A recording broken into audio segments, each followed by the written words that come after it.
This time coming at you with another game of Total Warhammer 3. We're here with our Drycha campaign again. Yesterday we got the short victory achieved, so we got a big hero capacity boost.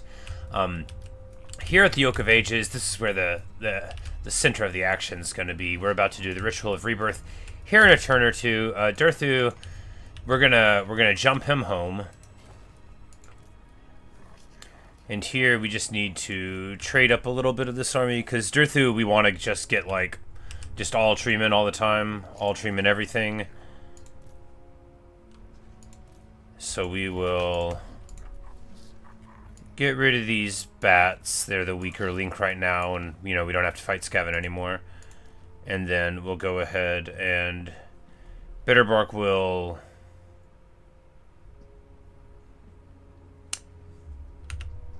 like, doesn't anybody have real treatment to give Durthu? Here we go. We'll give him a couple of real treatment. And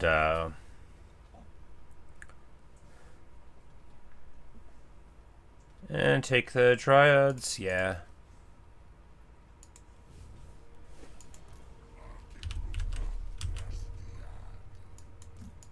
We just need to identify what units we don't need anymore. Durthu's here. Oh, we didn't.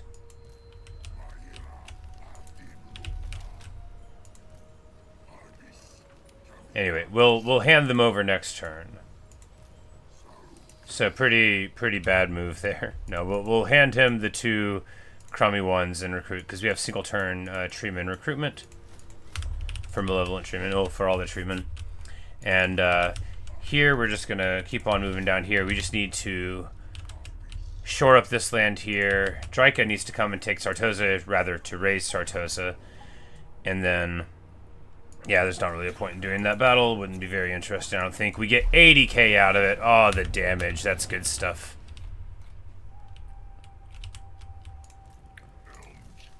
And we get a Forest Spirit to put into this army. Very, very amazing ancillary. Probably just about the best thing in the game.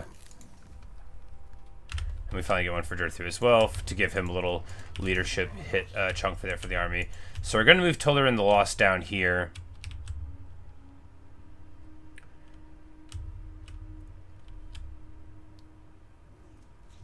Yeah, like so.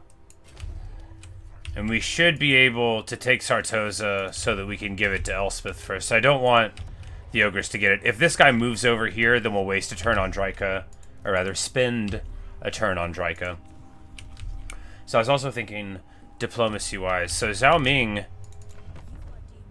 and Miao Ying will both accept a military alliance. They're very high strength rank, and the Astragoth Ironhand is like strength rank 1, so maybe they'll be able to help deal with him, because like he's got to have some of that, right? He's got like 40 settlements. So if you take a military alliance here,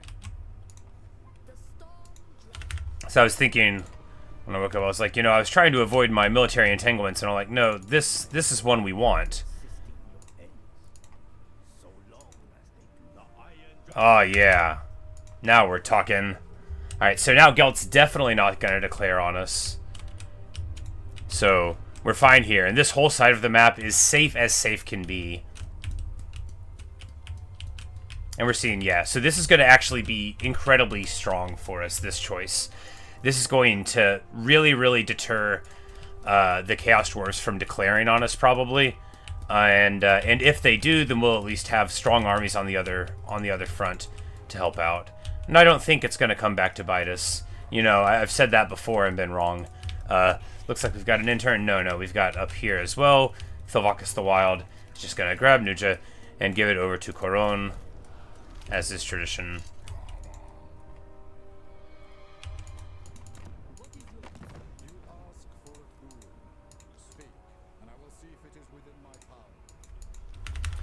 Of course, like, everything, it all looks fine here, right? But everything up here is just an absolute wasteland of Skaven and chaos. But this flank is now relatively secure. The High Elves are over here, and they're all kind of like broed out with me at the moment, which is entertaining, but not important, you know.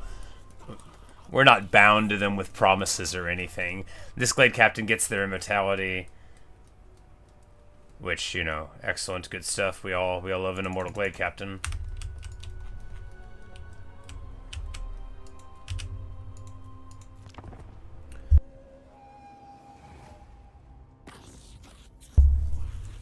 Scrag the slaughter room.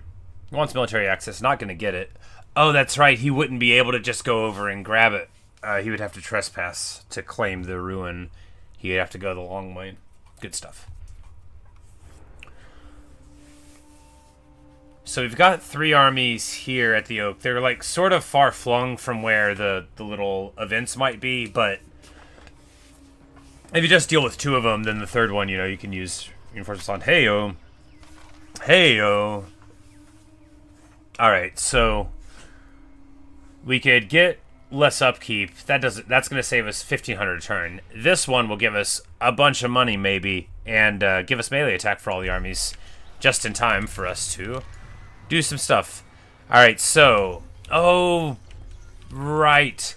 Because that land was there. I forgot all about how we had that. Pretty funny stuff. Well, we get... We'll grab Kane there, I think.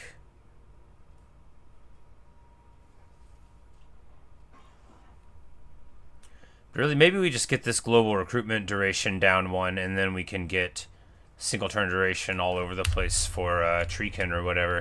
Yeah, that seems better. You know, we don't have to... What? Alright, well, it looks like Kimry manages to take over Riff while I'm not looking. You know, I guess we just didn't have vision on it. Alright, in that case, I don't know if we want to...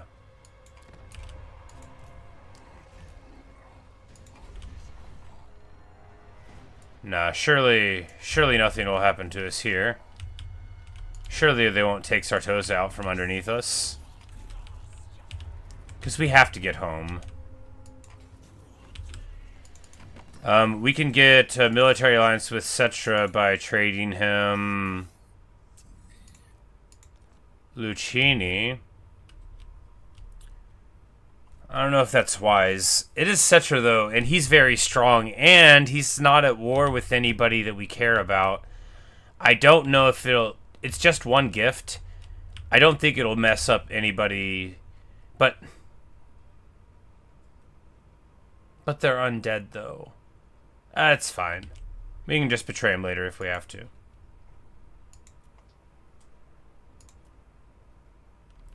For military alliance? No, it's not worth it. He's not going to attack us, probably.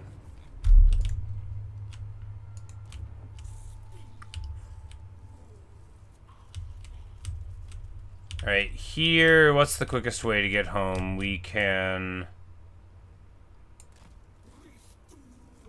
Yeah, march here, and then we can jump over here, jump over the wall. It's not going to be quick either way. We can get up to Meriglion. I just didn't want to trespass against him because, of course, he took the land right out from under me, which made me look like the bad guy. Me, the really nice one. Anyway, it's time to brawl.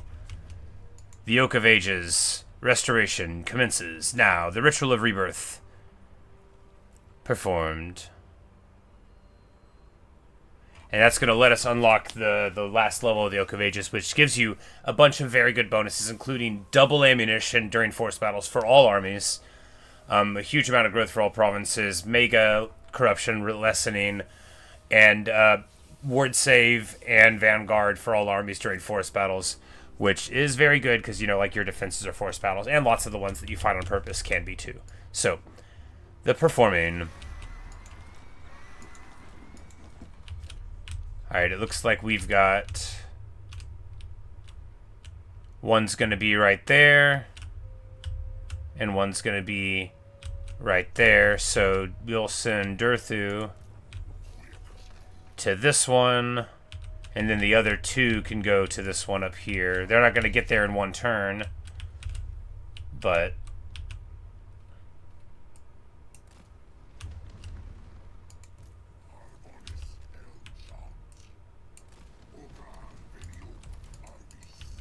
but they'll be alright.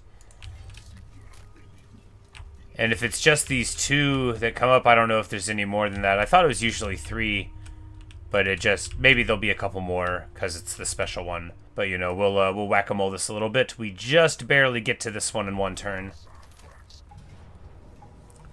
And it's going to be against Beastmen armies, which will match up very well against.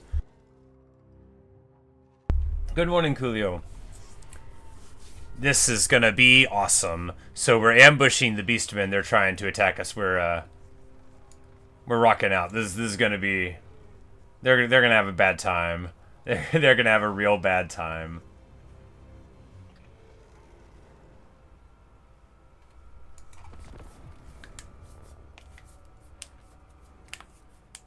So we're doing sort of our end game objectives at the moment, because the Wood Elves, of course, have like a big tree that they care the most about, and we're trying to you know, do a ritual to restore it. So there's all these armies that are coming in. I think we get a big quest battle at the end, not at the end of this battle, but at the end of the thing. So here we just have a huge army of Beastmen. And they are not going to match up well against anything we have here. Because we have a huge army of trees. And trees are better than they are. And these trees, which are a little bit on fire, don't worry about it. Alright. So we are just going to, like, unga bunga 'em, I think.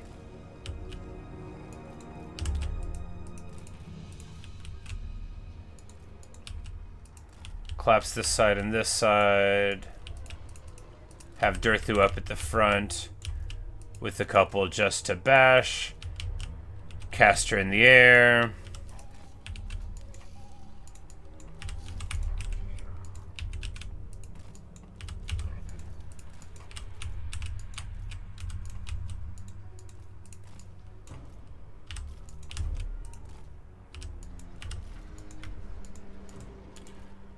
Because Beastmen are not built for dealing with this sort of thing. They're the ones that want to ambush, right? That's their whole thing. They don't want to be in a fair fight. So we're going to collapse here and here on either side of them and just push in, and then we'll meet in the middle with the besties. With the Bestigor herds. They're the Bestigors.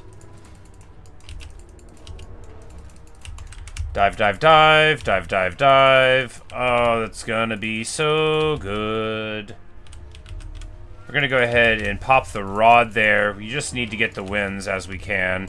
Sword of Daith right here.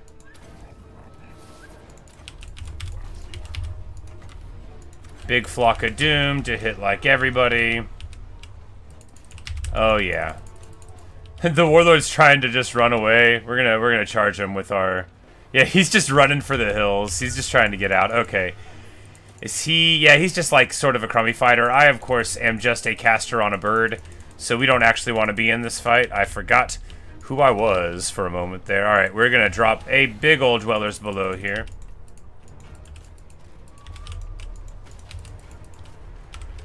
Because this is just going to be a slaughter, right? There's absolutely nothing they can do. They're in full rout.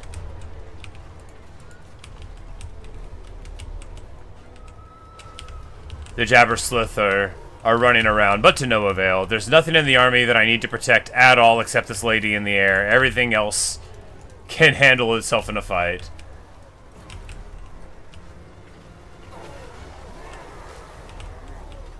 And this is what Total War is all about. Having an army strong enough to where you can ignore what's going on and absorb the carnage. The enemy... exactly, yep.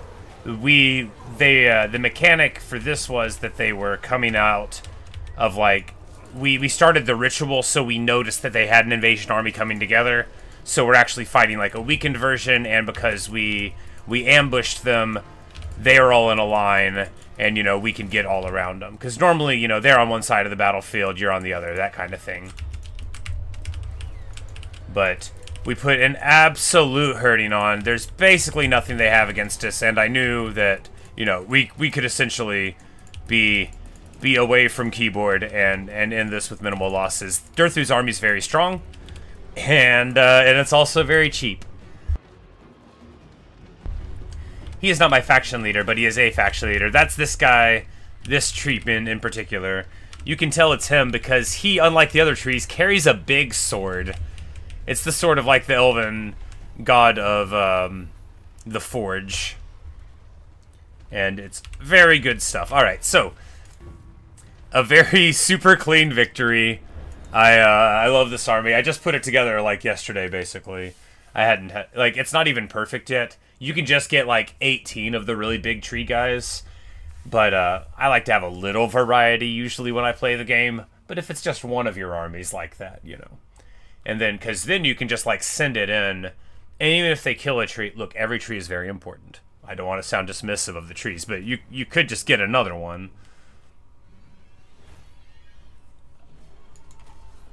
We're going to go for the experience. When we level up our guys, that'll make them quite a lot better. Oh no, they got in. It'll be okay. This army is too weak to be able to do an actual... they wouldn't even win an auto-resolve here. We're going to recruit a lord anyway.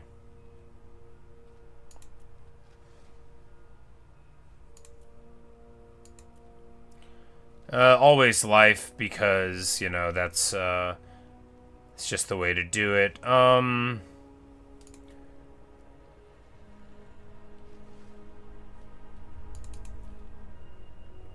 Trying to think of what we would even want for this. You know, maybe a nice spell resist lowering lord could be good. And we'll just throw him there. And, because we know we're not going to be able to get here. Exactly. This army in particular, this lord is called Durthu, and he's a giant tree man, they're called in here. But think like, sort of like the imps of Lord of the Rings, you know, and that's who we have leading our armies. But we're evil is a strong way of putting it. We're called the Wargrave of Woe. We're malevolent trees. We're not as nice as the other trees are. This is our faction leader. She's called Drycha. And basically, something bad happened a long time ago, and she got very, very upset, and she never got over it. And we're trying to get over it now with our diplomacy and stuff. We're not really role-playing Drycha that specifically, but her army is pretty dang strong too. And then we've got a couple other like secondary ones that we use to reinforce our folks from time to time. Thilvagus the Wild now has gotten all of what he needs to get here, and it's time for him to return home. Drycha's coming home. Tolteran the Lost is not going to be able to... Yeah. He'll be able to grab Sartosa next turn, and then...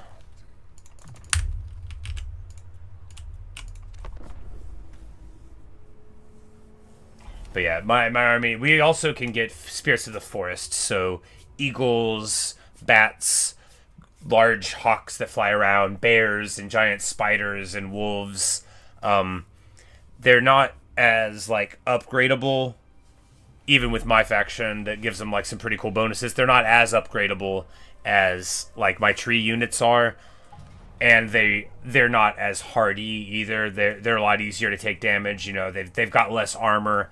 You got to pay more attention, and I'm not very good, so. Hey, oh, look. Oh, the Beastmen came right back at me again. Well, we're just going to auto-resolve this. This is the same army that we ambushed. And, you know, they're just hungry for blood.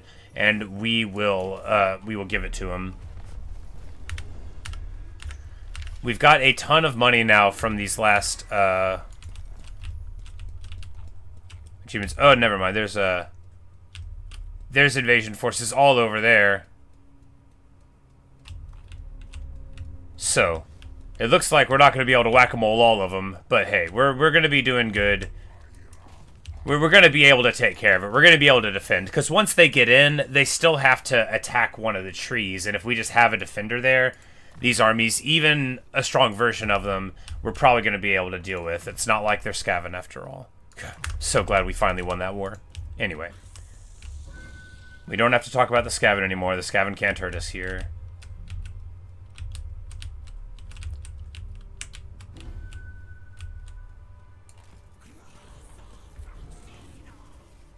Alright, so we get the choice to choose some stuff. We're going to choose this one, which gives us huge line of sight and a little weapon that we won't use.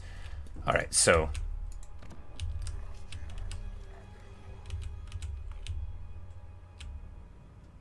man.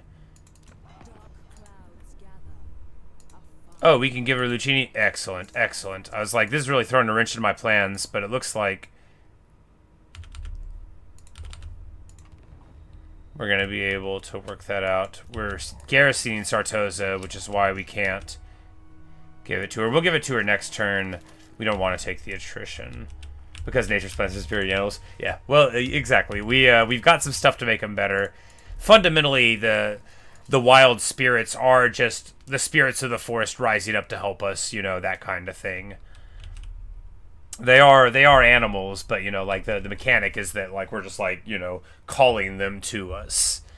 Which is different than, like, because these are, like, organized treemen and dryads and stuff. They aren't, like, you know, automatons. They're not zombies.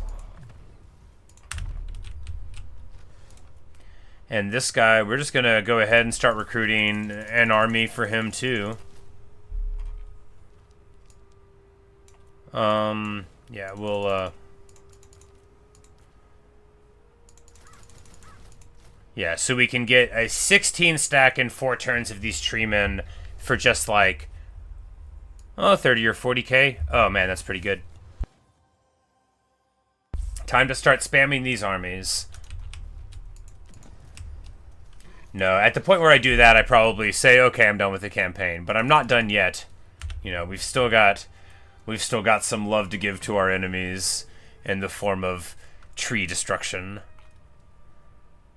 Alright, she's good enough now. We're gonna put her on auto.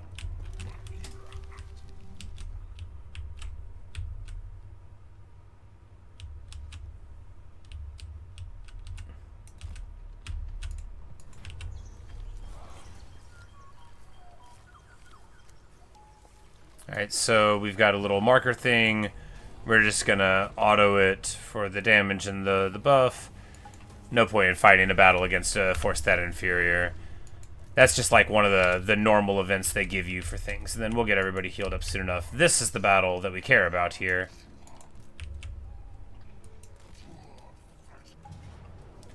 They failed to spot our ambush. Alright, so this is going to be a much better Beastman army. And our army is much weaker. However, they're not going to be, like, in great shape or anything. We'll just get to it. It's just, my other army, you could basically, like, not worry even about taking losses. We're not worried about taking losses here. We can replenish them. It's just, it never feels good. It never feels good for your very good wolves and your very good bears to get hurt. Alright, so they have a minute over there. If we move our reinforcements like here or here, they'll get here in 3 more minutes. Well,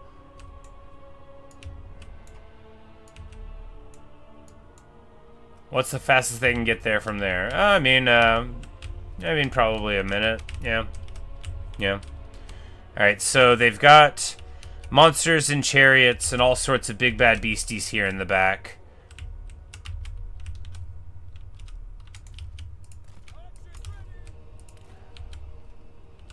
This army actually has archers, which is always scary because I'm bad. Of course, beastmen quite like to fight in woods just like we do.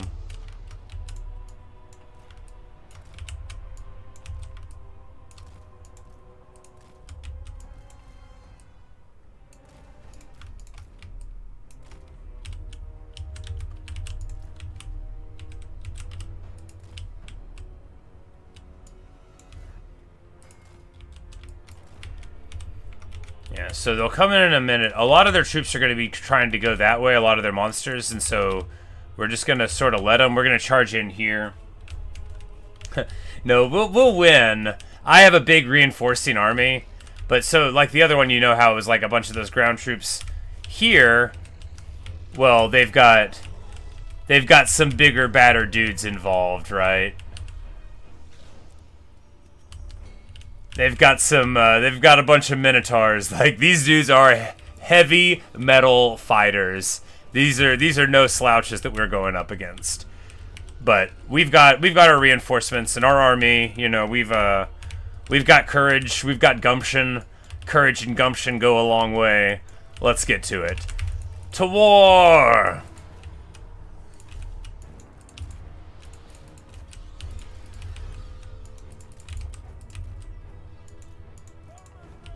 Alright, they're just running away. That's fine. Oh, right. The ambush reveal point is down there, so a lot of their armies just going to try to run away from the ambush. That actually might be pretty funny, because then we can just attack them again right afterward. No, we don't want all of them to run away, though. We want this ambush to catch some of them out. Yeah, I guess... Oh, no. I made a mistake. I let them get away. A bad ambush. Bad ambush.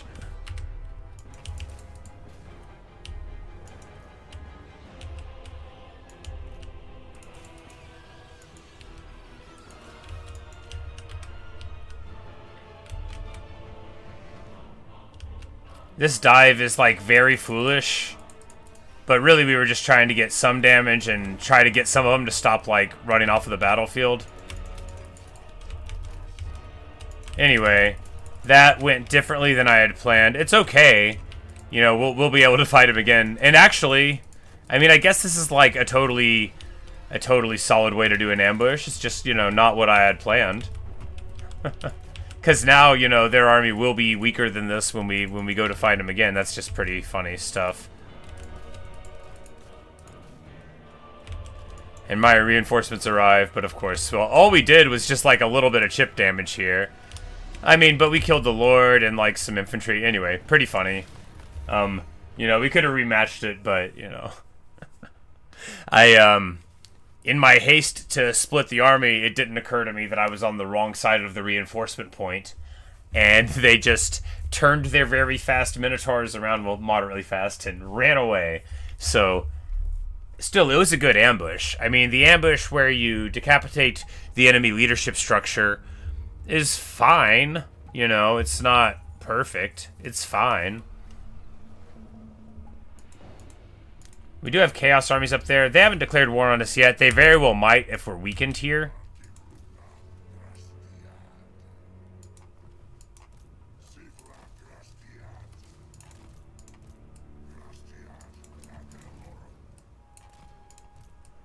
But yeah, alright, we're gonna be able to get both of our guys on the battle line here.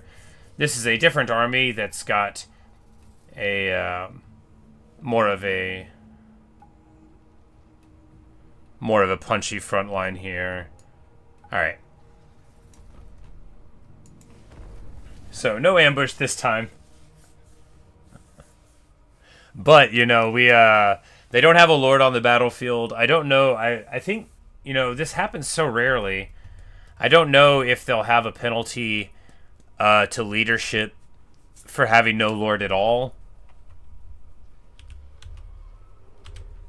In this game, there's like poke, dive, support, and tank. Yeah, absolutely. You tank absolutely, and diving and support absolutely. For poke, you would call that more skirmishing, but people would absolutely know what you meant about it. Yeah, for sure. And like this faction, normally the Wood Elves are a very poke-heavy faction, and they dive to get rid of like dangerous artillery or dangerous enemy missiles that they can't deal with otherwise, but they just want to like skirmish around. But my Wood Elves are, you know, more focused on the wood than the elves. Because there are Wood Elf factions that, you know, are elves and, you know, care about elves a lot. My faction is dryads and cares about dryads.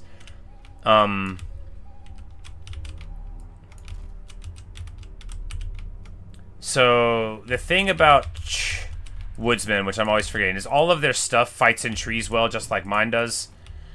So, it doesn't really benefit you to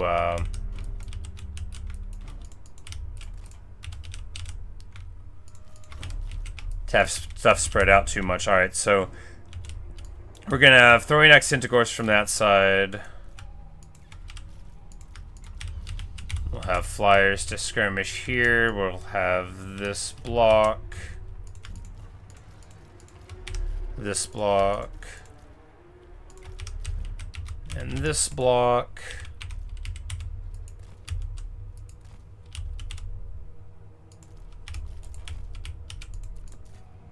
Way Watchers in the center so they won't get stomped on. Alright, let us go. Pop the Power Stone right away to get some bonus. They're gonna have to charge. They don't know it yet, but they will. Like, we're not running in front with the Way Watchers. We'll just wait for our reinforcements to come on the battlefield. Like, I am not too proud to be smart. My other armies have ways to force the engagement a little better. Oh, unsupported Glade Guard. Yeah, let's move up a little bit. But here, you know, we'll just wait. If they want to wait, we will play that waiting game. Actually, we can move it over here and wait even longer. Anyway, with fast forwarding, it'll go quick. You see, you play team battle games a lot. Yep. That's so my faction basically trades in the normal like poke and skirmish focus of the Wood Elves entirely for tankiness. And because we're so tanky and we do good damage, like on these big trees are very hard to deal with. They're highly armored. They've got big HP pools. They do a lot of armor-piercing damage. And they're just not easy to take down. And because of that, we can just charge them in. So it's like we've got diving on the tanks, and they are their own fire support. You don't need anything behind them to beat the brakes off of things because they solve all the problems that there are. Alright, speaking of the problems, we're about to have some. Nah, we'll be fine.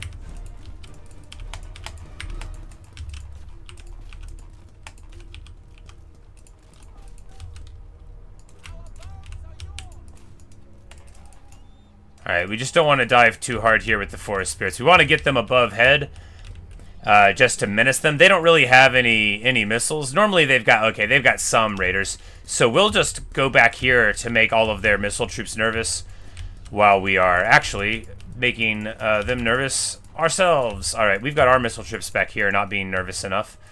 Speaking of the nerves.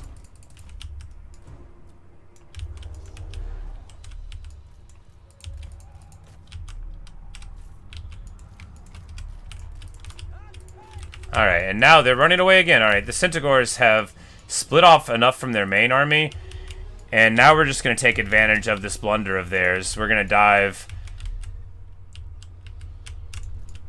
here and here, treatment on the chariots.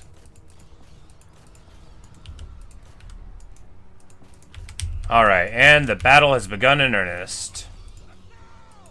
Get some archer fire onto the Gorgon here. This guy is fighting besties, not the bestie of fights, but it'll be okay. Minotaur is just beating on the Dryads. Need support over in this way. We're gonna get bears on the Gorgon. That's a fight they want. We're gonna get bears on the Minotaurs here. This treeman fighting the Gorgon, not perfect, but we've got the fire support here. Gonna want to get something on this Gorgon because he's about to notice that the archers are firing at him without anyone hitting them. Tuskor chariots are about to get on the Glade Guard. We just want to get them away here. Of course, our dive with the Forest Spirits is successful only in the most of a manner of speaking, and those birds are flying away dead. But you know, hey, we didn't want to sell them off or force them to die, but we did want more ancient treatment for the army. What are you gonna do? Aracurnus coming in hot at the Bestigors. We're just winning this fight? Question mark. Yeah.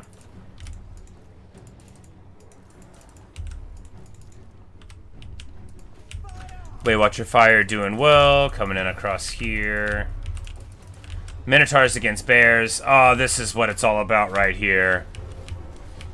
Get them, guys. You're good bears. Don't be afraid. Attack.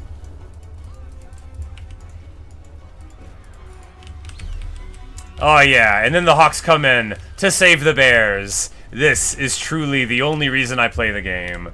Alright, I gotta focus on the rest of the battle. We're probably losing something over here while I'm looking at the cinema. Like a brawler tank. Exactly. There are definitely tankier things, like they don't regenerate or anything, but we have ways to heal. You know, that's the support element of it. and a couple like the leaders, depending on what kind of magicians we make them, because all the big trees that lead armies are also wizards, in addition to being a crazy strong duelist. So if you get what's called the life school, it lets you can do damage, you know, with wood themed spells, but also it lets you heal your troops. So like if you lose models, like the bears start with 13 models and 3 of them died in the battle. So even if we heal them, those models won't come back. We're not vampires or zombies, they can do that. But since if we're a tree, we can heal that damage up, and it's like it didn't happen.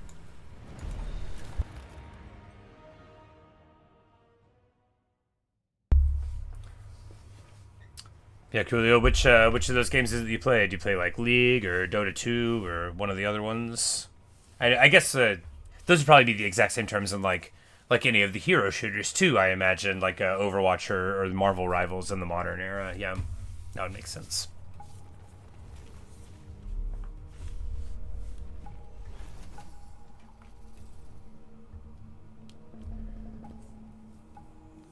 So I used to play... I wasn't good. I just used to... I really like Blizzard properties, or used to, you know. Warcraft, StarCraft, Diablo, all of those. And they had one, it might still be around, called Heroes of the Storm, and I played it, it must have been like 8 or 9 years ago. I liked it without thinking it was very good, and eventually I just found it frustrating and stopped playing, which might be the only mature thing I've done. You play Marvel Rivals, your GM2 now, your P was GM1. Well, good. Dang, dude. Nice. That's a strong performance.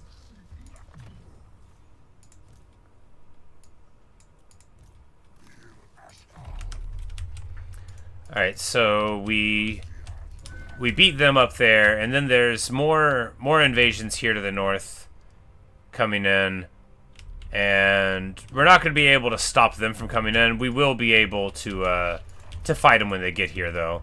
So that's all to the good. Everything is fine here. Yes.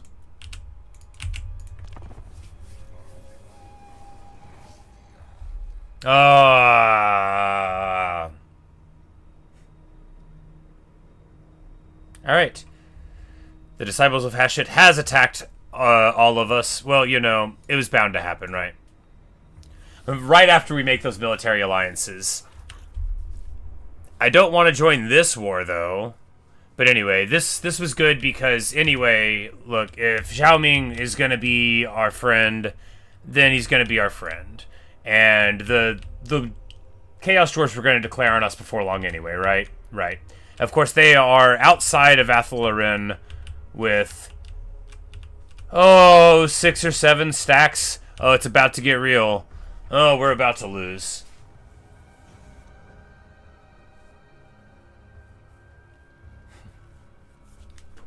Say your teammates aren't cooperating. Yeah, you know, that's the core of the pain, right? That's always what it's about.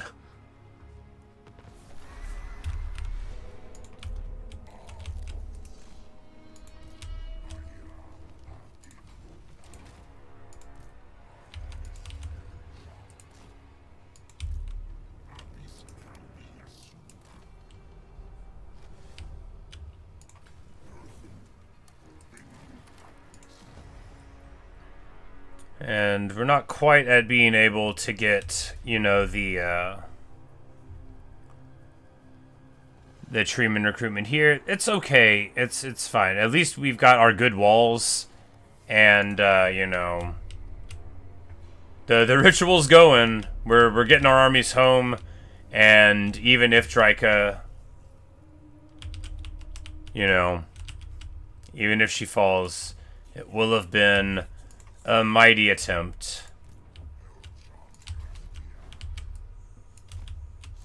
We're gonna get on home with Ilvakas the Lost, give away... Can I really not give away Sartosa to anyone?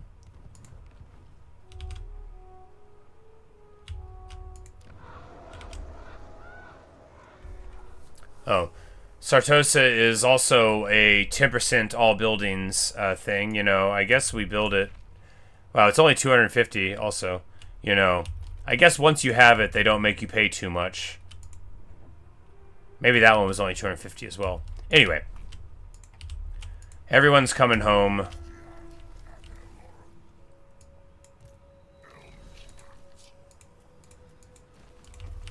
I have not fought Chaos Dwarves with this army ever. And not in some time. I don't know how it's going to go. I bet it's going to be terrible.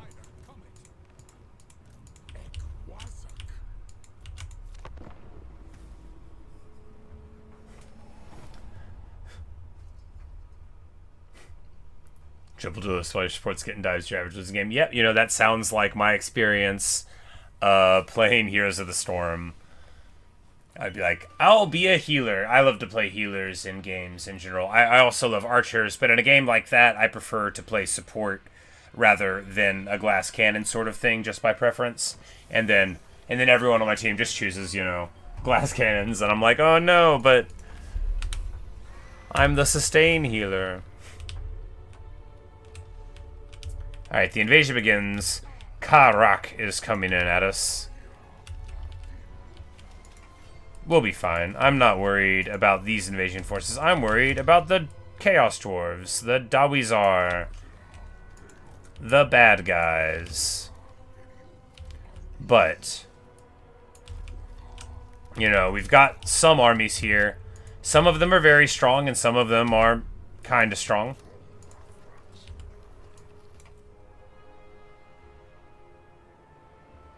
We do have tier H recruitment for our wood spirits now, which is so good. I'm actually gonna ditch these old malevolence and grab, or the old normal ones, and grab some malevolence there. All right, because before long, yeah, these heathlands, we just need to trade them over. Because they're about to take them, yeah. So we'll give... Oh, no, we can't. We can't trade Elspeth the Heathlands. Ah, we can trade her Carrick Norn.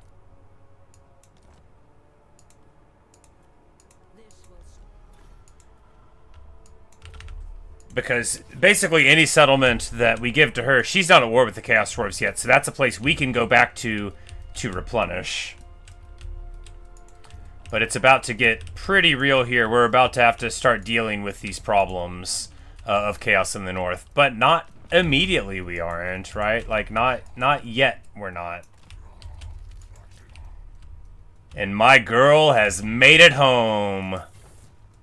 Drycha, back to the Oak of Ages, just in time. And she's going to go over and trade her army out a little bit and stiffen it up. We don't want to go with 0 dryads, but I think going down to like 3 is probably smart.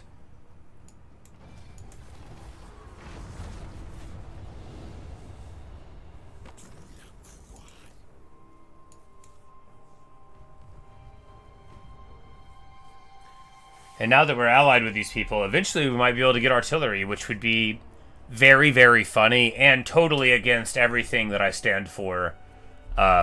As a player, no, not really. I like artillery. I just am bad with it because I can never focus enough to protect it.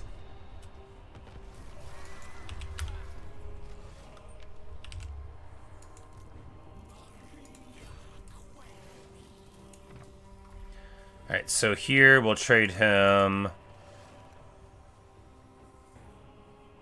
Because a couple Malevolent Treekin, like, in the front to soak up damage or whatever, good, but yeah, we'll just...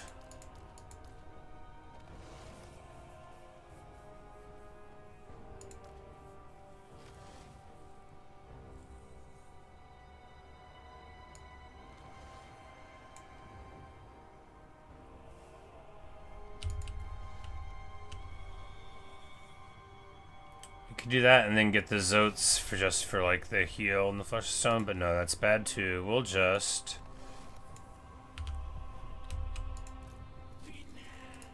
Yeah, no, we'll just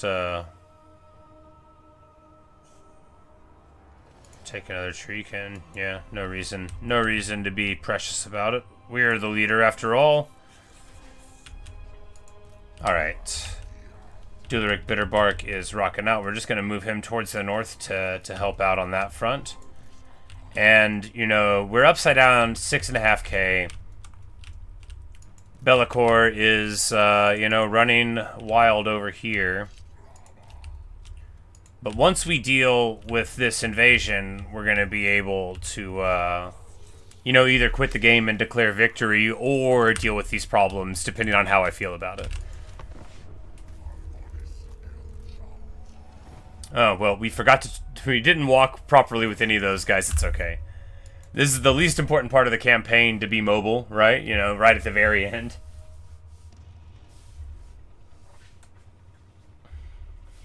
Scarred Bloodfeaster's here on his sick motorcycle. It's got little demons riding on the front of it. It also shoots a cannon out of the front, you know. Khorne is very heavy metal.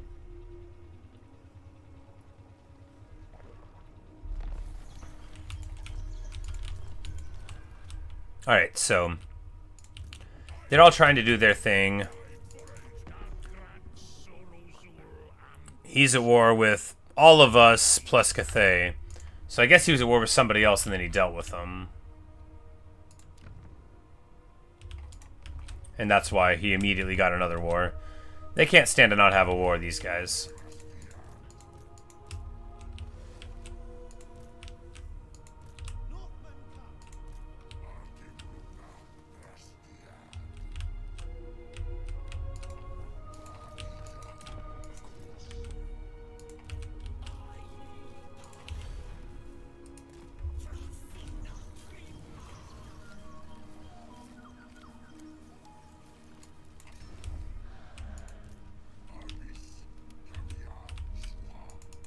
Dodon now has a very solid army here. Do we just fill it up with a couple of flyers?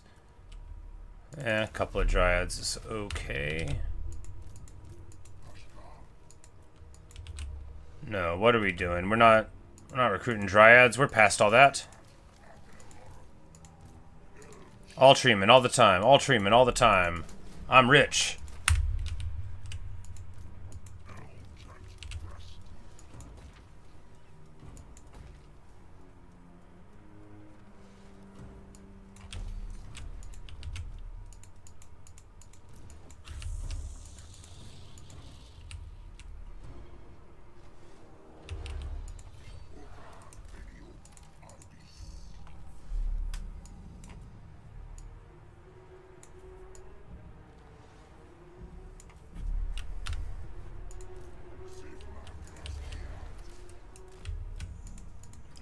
Alright, so how do we press out here against them? Because she is like trying to go through the Chaos Dwarves to get to some foes. That's not going to work for her, but it is a bold strategy. I think really we just need to deal with Be'lakor, but the defense of the oak comes first, right? It's just 3 more turns. It's just 3 more turns, and then we'll be able to do it, so... Certainly, there's no need to push out. The economy's fine for right now. Couronne's not gonna totally fall while we're doing this, and it would make absolutely 0 sense for our faction to lose focus at this moment of all moments.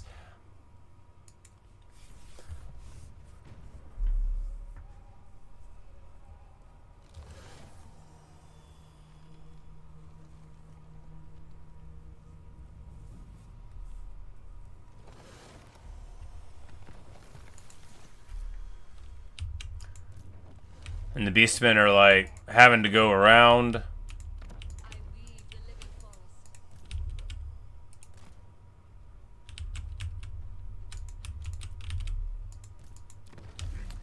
All of our tech is going well. All of our armies are getting stronger. All of our allies are handsome and pure. Everything is coming up, Millhouse.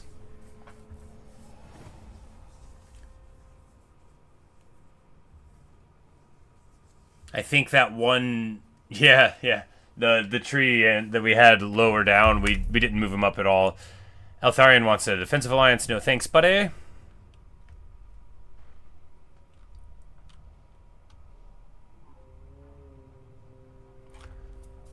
I'm just hoping that with Cathay, because they have, you know, a two-front war, but they are a connected front with an entirely secure flank. The most secure your flank can be in this game, of course, is because there are no factions, there are no provinces over here. Once you have this, and you can't get over here. There's no way to get Oceanfall, and unless you get like a bunch of weird stacked movement abilities, you can't even underway over. It's too far, and you can't underway through the Bastion. Also, it's like it's a whole thing, I think. So what we're gonna see is Cathay in a very strong position. You know, Gelt bloodied up by all of this, but Cathay, I think, is going to do fine against the Chaos Dwarves, and because all of their armies are over here. So if they have to like go home about it, then we're going to be able to bushwhack them here, and then maybe just maybe. You say everything's going good right now in game? Oh, well, that depends. So essentially, it's fine. Not good. All of this wasteland, these are all filled. These aren't ruins. This is filled with dangerous factions that hate us. Everything up here, all the stuff we haven't met, are people that hate us and that are dangerous. But everything over here are our very good friends. And right here, and they're strong. And here we have a couple of weak friends that are our very good friends also. And they're sort of like back here with us. So even though there's like a whole lot of very strong enemies and they might be able to beat us in a punching fight directly, the architecture of the map favors us. So yes, I would say, sorry, that's a long way of saying yes, things are going well. They are definitely going well. And what we're doing right now is the core mechanic of the Wood Elves. All around the map there are these trees, sacred magical trees. And by taking the land around them, you can restore them, you do a ritual, and then you fight some enemies, and then you get permanent buffs based on that. And I've done two, and this is the big one. This is the central tree of the Wood Elf people, the Oak of Ages.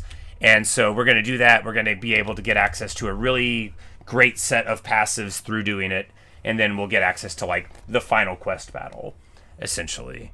Which our victory objectives are to restore 8 of the trees around the world. We may not do that in this campaign. We've only done like 2, and this will be the 3rd one. It takes a little bit. We might do it anyway. I'm having a good time, but it can feel kind of grindy at the end of a campaign sometimes to finish up objectives. But other than that, like, what you have to do is what we're doing right now. We're doing the ritual and defending the oak, and that's what you have to do to finish the game as the Wood Elves. So we are very quickly approaching that victory condition being sorted. And all the other stuff that we have to do is just restore some trees. So depending on how we do it, we could just send our forces out around the world, and you can teleport using the trees. There's a little bit of a cooldown. So we might be able to just take care of it pretty quick. We have very, very strong armies, and that's really what matters the most.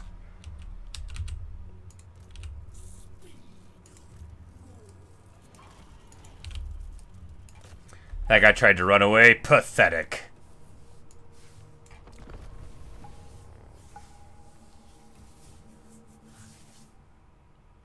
Of course, we absolutely did not need to bring reinforcements into this battle, but, you know, I still like to.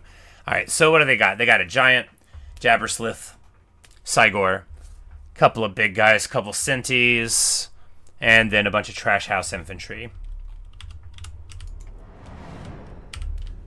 Beastmen are one of my favorite armies.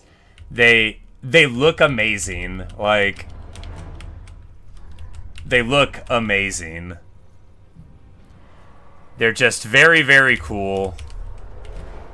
You got this little Jabberslith, like the little Jabberwocky type of thing. He's got a, you know, he's a disgusting creature.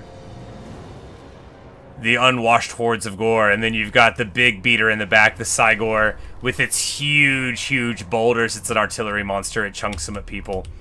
And then here, Minotaurs are just awesome. And their animations are cool. They'll, like, charge in. They do, like, WWE attacks. It's very cool. Anyway, let's get to it.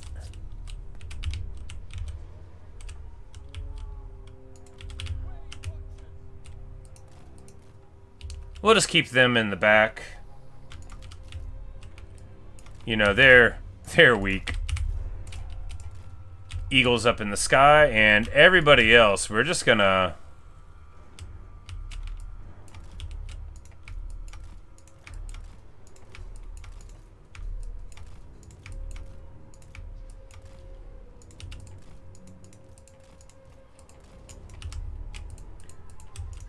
We're just gonna blob. Because we all have Vanguard, so we're just gonna straight Unga Bunga this. Just charge right in. Like, I don't care. You think I care? I am not inspired by any of you fools. Destruction! And this is what it's all about. They thought they were gonna come into my forest? Into my forest? Never should have come here!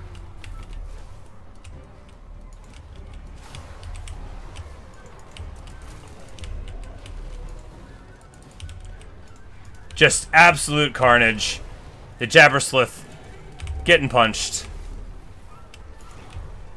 All of these guys about to just totally break. I'm pretty sure, yeah, they're like in full rout. Get wrecked. Alright, we're going to drop a huge Pit of Shades here. A massive Pit of Shades. Dryad's getting rear charge, not going to avail them too much. We're going to drop a Blight of Terrors for a huge leadership, massive, massive bombs. Oh, man, that's a lot of damage. The Giant getting trucked on. All of their army in full rout already. Never should have come here. You know, this is the power of a late game stack. Well, yeah, but that's the thing, is my whole army's a front line. I have heroes on eagles, they're archers, so they can get away, right? They're skirmishers, they can also dive on things. And they really exist to force my enemy to give battle.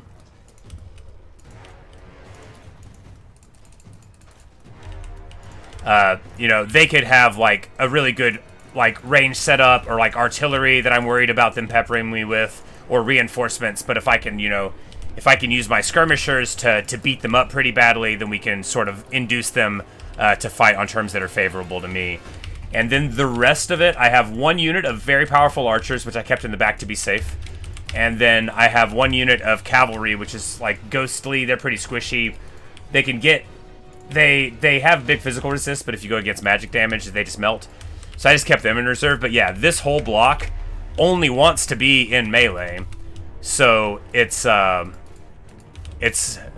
And we have what's called Vanguard deployment, so we get to push all the way forward. So yeah...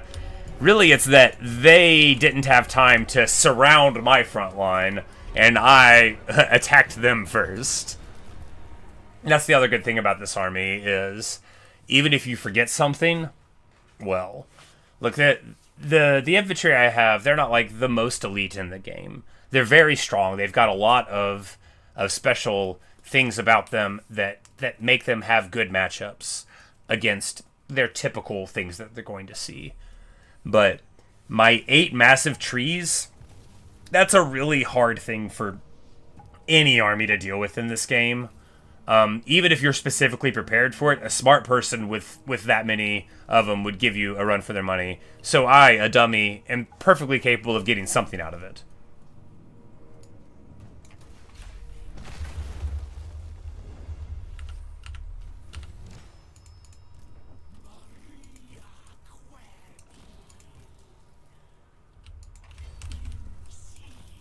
And we move back there in ambush.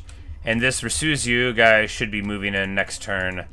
And then we'll be able to hit him with the ambush, hopefully.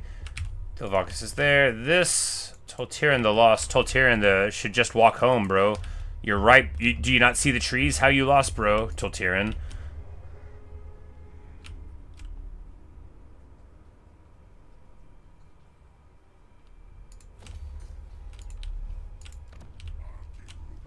But yeah, one more turn until the ritual is done. Good stuff.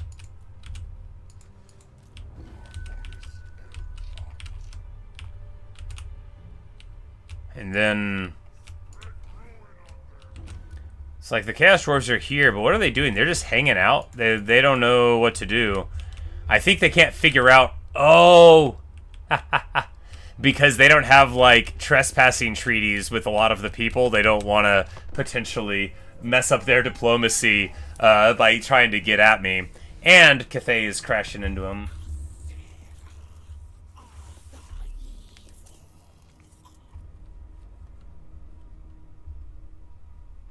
Archers dive in the back line, shooting from large distance.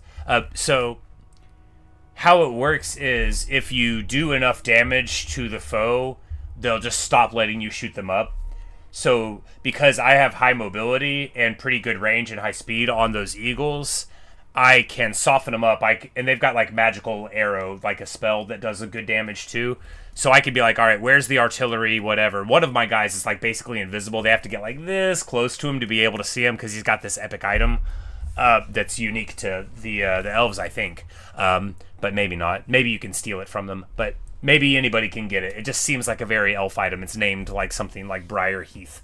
But, yeah, so we were just using one, but the second one I added in, there's also some passives you can get from them. But, yeah, so basically we just say, okay, the enemy wizard's over there. We're just going to shoot the wizard, and they'll either let us kill him, and then they won't have a wizard, or they'll have to charge. And then, so, like, if they have an army that's based on a bunch of knights or whatever, and we're tree people, we just hang out in the trees. We're big entities, but we fight well in trees, and they won't. So they'll come in, they'll be trying to move across the map to get to what they think is my forces, and then we'll be able to ambush them out of the trees, you know? Because all you have to do as a tree to ambush people... All right, I'll demonstrate. First, you close your eyes, then you open them.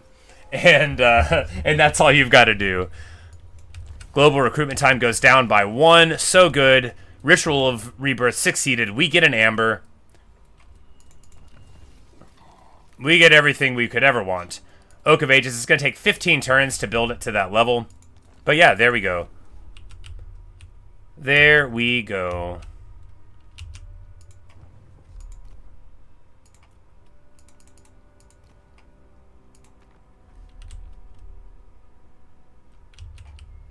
And then the final quest battle is right here, which we'll do.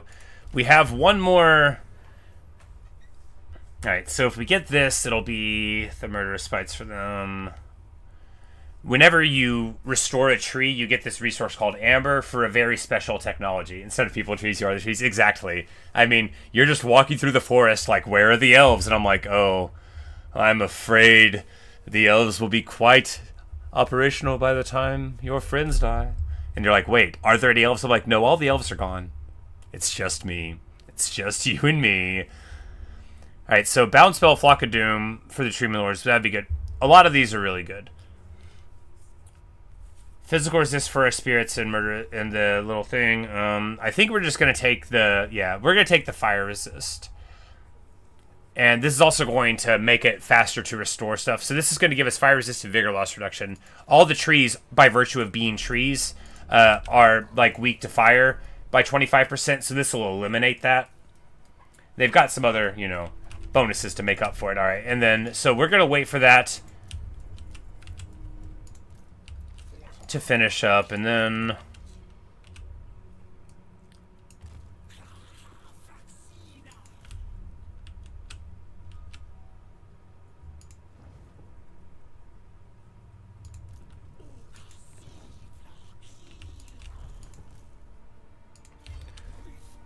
all right, so do we want to change this army up at all?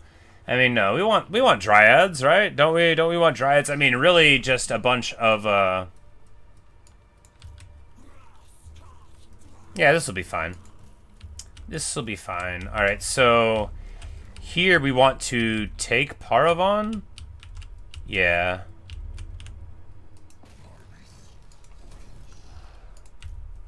I don't think they're going to bushwhack us here. These are rogue armies, which are unlikely to hit us. And then Durthu can move up in this direction. We're immune to Chaos Undivided Corruption by virtue of one of our other trees, which is pretty dang good. Yeah, we're just going to move down here. I think the war, we're going to go to this war against Bellicor first, because he's being more of a problem for the poor French. They're not doing so good, the French over here. You know, they're trying their best, but they're at tier 2, so we really gotta help the Frenchmen out. For Bretonnia! Anyway, we fooled the French into worshipping the lady, but it's just an elf goddess. Very funny, in my opinion.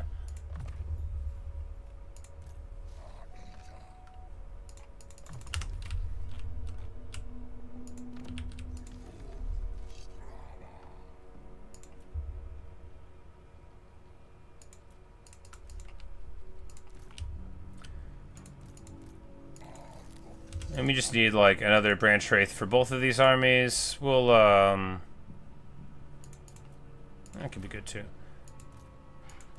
And we'll trim them down a little bit to get them in there. We just need the life caster for more of these troops. This guy needs one, too, because even if the Lord is a life caster, and he is... Oh, yeah, we can't get one there. Alright, so... Huge melee bonus... We're just trying to get a bunch of heroes onto the map now. We should have been doing this before, but basically, poison, good. We just need to get a hero or two in all of these armies for some good bonuses. There's an item that's unique to this faction, maybe, or maybe to the Wood Elves in general, but it allows you pretty funny power, which gives you negative enemy leadership for everyone in the region you're in. But you can put it on each of your heroes, so leadership is the thing that makes you fight on the battlefield. And if you don't have it, you have to run away. And if you run away, then you're not fighting anymore. And some factions, like the Rats, have only like 35 leadership on their worst guys. And we have, like, a negative 30 leadership bomb, so all we had to do was, like, show up and hit them one time, and they would just run, which is incredibly sportsmanlike.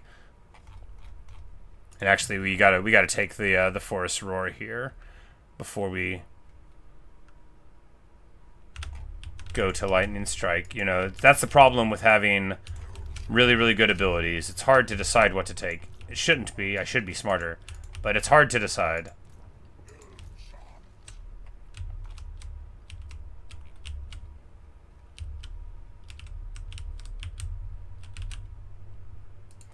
So the thing is, too, is about Chaos, is they don't have the teleporting stance. Like, I think the Tzeentch does, but the rest of these don't. So they have to go the very long way to get into the forest.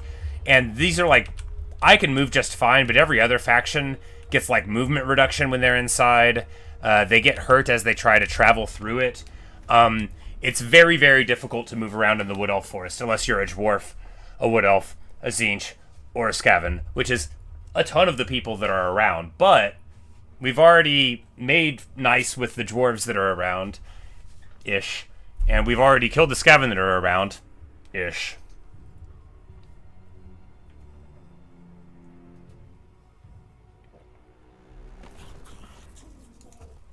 Lewin Dunker wants me to join the war against Bellicor. I don't want to. You need to give me, like, 2 more days, bro.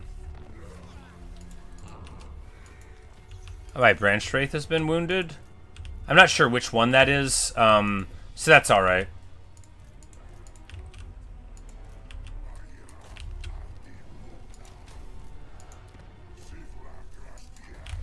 We're gonna build this because we're about to get some sack value out of this Canals thing. No, that's right. You don't get anything for Chaos because they don't have Dark Fortresses, so they actually don't have, like, good recruitment here at all. We would have to go to Bellicor's home and burn it down to make some money, you know. Not like I'm above doing it.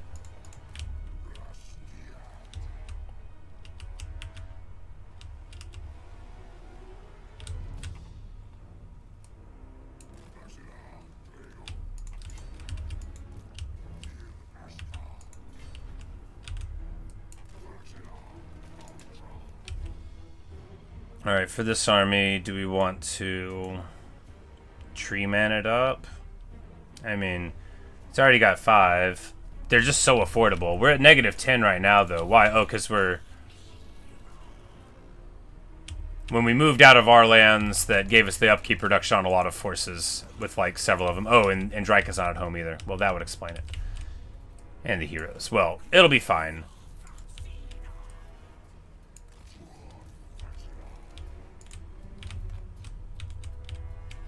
Oh, yeah, and this whole new army that I recruited, too. You know, we'll get something out of it. We've got, like, 20 turns before we run out of money, which is a lot of turns. We make a absolute killing on the fights that we do, so we'll be fine.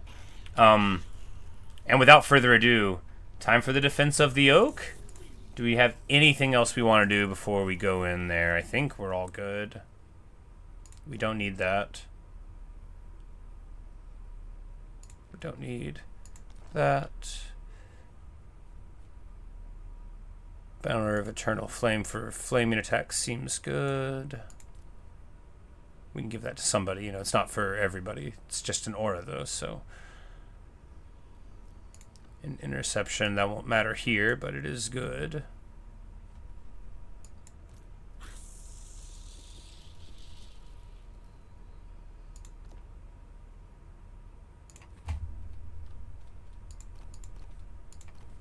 Yep, there's nothing left to do but fight, I guess. We could take off this talisman, burn it into that one. No, it's not the appropriate level. All right. The final battle. I've done this battle before. It's been ages. I think you fight like 8 Beastmen armies.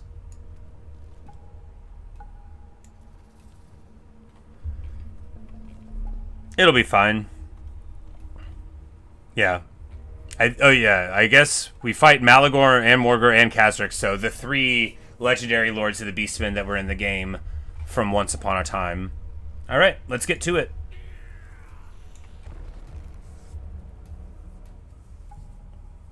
Ba-da-dum-bum. Ba-da-dum-bum-bum.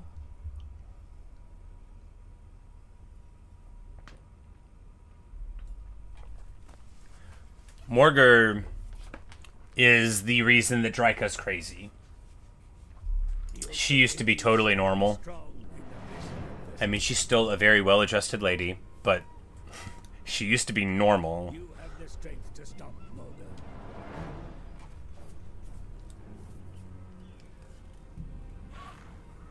Let the horn of Furnace blast one last time in triumph, and rid the world of these foul creatures forever.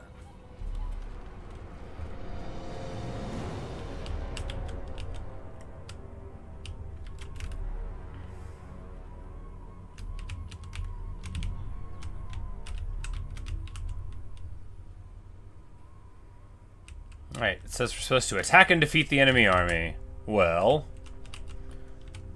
where are they?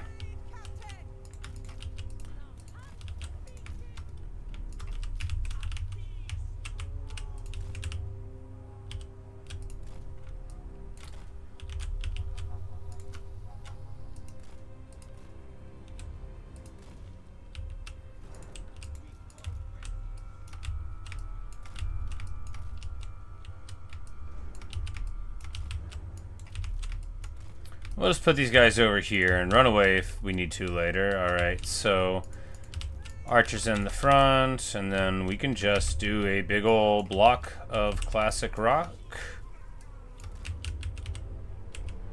Because if we need to defeat the enemy army, like, we'll just like walk up here to the oak, right? We'll just charge right up this way. If they're gonna be here, then we'll just get it. I don't know. We might lose. I don't remember. There might be something special about this mission that I'm forgetting. that does happen on missions, but you know, we're just gonna.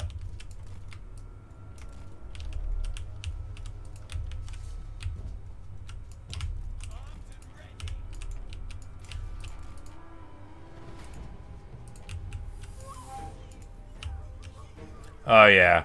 Hawkeye's Drakira being Hawkeyed indeed. Oh, look at that. One salvo knocks him down. They're almost broken already. Oh, that's a lot of damage. Hawkeye's Drakira earning their keep. Oh, yeah. It's just, they're so strong. And the forces of the wood march toward the oak to defend it. Because if we get here, then we'll just like turn around and defend it from our enemies. And that seems like the way to do it, right? You don't want to... And if they have reinforcements coming from my tree, then we should be there to fight them anyway. They're just melting. Now, we do want to get the Way Watchers inside, however. We don't want them to be outside, because if they have reinforcements from, like, on the side of the map here, that would be very, very sad. Alright, here we're going to charge into the Senties. We're going to charge into the Senties, I said.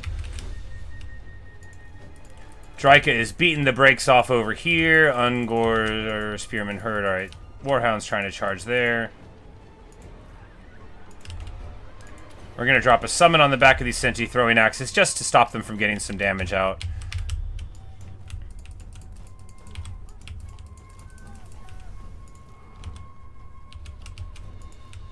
Everything is super good right now. Alright, so we attacked and defeated the enemy army. I guess the reinforcements are going to come after we do this. That would make sense, because like the point would be to do this, and then we'll be able to defend the choke point, which you're supposed to be elves, so you would have archers.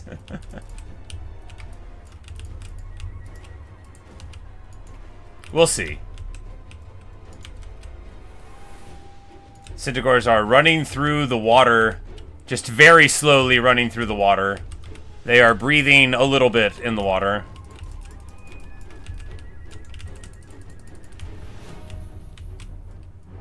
They are somehow not army lost yet. It's probably because their leadership is getting tanked so much, but they're not actually taking huge amounts of damage. Their leadership is just so low. Like, one Hawkeye hit here should make this whole... yeah. So they get hit with the discouragement, and bam. That's enough to make them break again. Of course, after a couple breaks, you do shatter. So, you know, we're a victim of our own success. Not really. These Senties choosing to charge in. You know, and at this point you think, oh, this is nice and easy. Why would anybody even be worried about this defense? Their army is shattering here. We just need to get into position. There we go. Kazrak has been spotted on the right flank. Stop him before he can overwhelm our defenses. Well, you know what that means. Time to go shoot.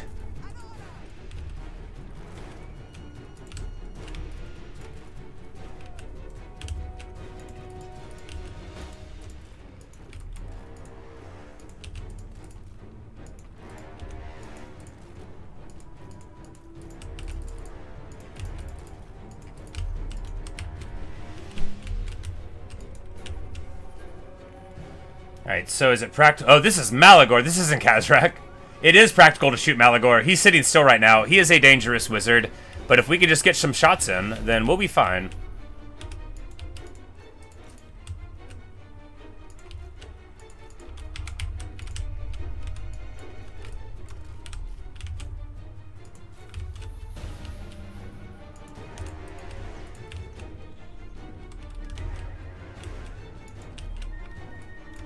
Actually, I'm like, yeah, these guys should be right here. The Beastmen... Malagor is hanging so far back, and we are just shooting him up. Alright, time for the nuke. This is the double Arrows of Kurnus snipe. How's it gonna work? Show me the money. Show me the money. Well, you know, it didn't work that well. It could have done, though. It could have done.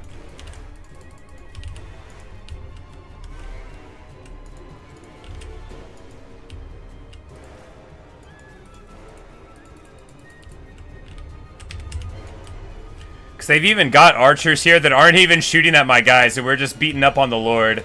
They're about to charge in their forces here. To what? To Drycha? To the lady herself? Malagor getting absolutely shot up from a very, very far distance. You know, something with the AI and these poor wizard lords is, you know, it's certainly doing something. You know, we haven't taken, like, any losses yet. That won't go on forever, but...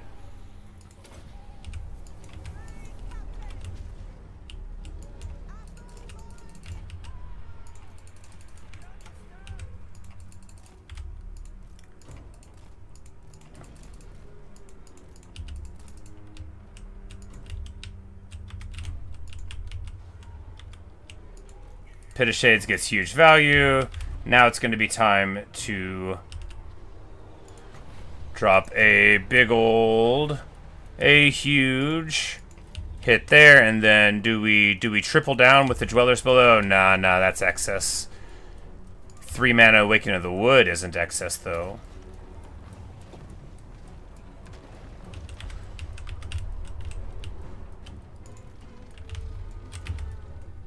Alright, so Malagor's position is approaching from the left flank.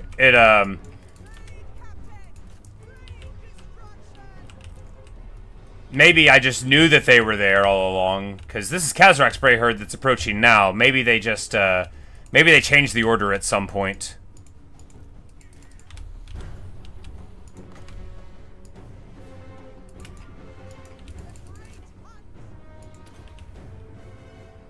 And now the Glade Lords earning their money. How? By failing to dive. Dive them! Strike them! Attack the foe! And we'll get, like, terror routes, charge routes. That's the other thing about them. They're mobile, terror-causing monsters. You know, they're not amazing fighters. They got that anti-large. They don't have the AP, but, you know, they got a lot of ammo. Oh, right, because this is a forest battle. Oh, man. I failed to understand how good that would be.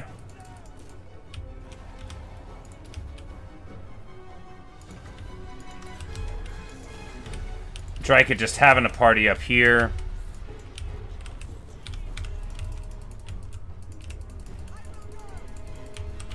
So Kazarak has, like, his actual stats. He's level 26. Malagor is level 26. Maybe they're all just level 26. I'm like, that's a pretty good level. But I'm like, how did the Beastmen... Beastmen never do that good. The AI doesn't let them do their real things, because then everybody would cry. Like, everybody in the whole world. Beastmen's mechanics are actually so good. So they basically... If you don't just actively mess with them, you have to sort of induce them to do well, or they won't.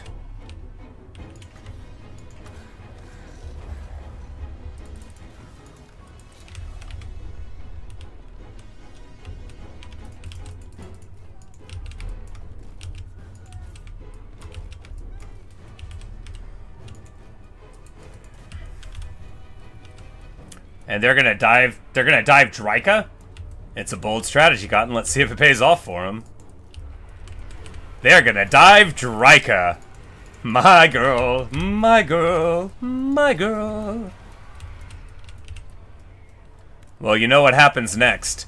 We beat them down. We hit them with the spell. We hit them with the old 1, 2, 3. You're locked in here with me. They're trying to charge into this flank. They are absolutely not going to break through. We're going to get fire on these Harpies. I'm worried about the Harpies being able to dive the Hawkeyes. They aren't so low leadership that they'll immediately break. There we go. But with a nice charge, we'll be able to get them. There we go.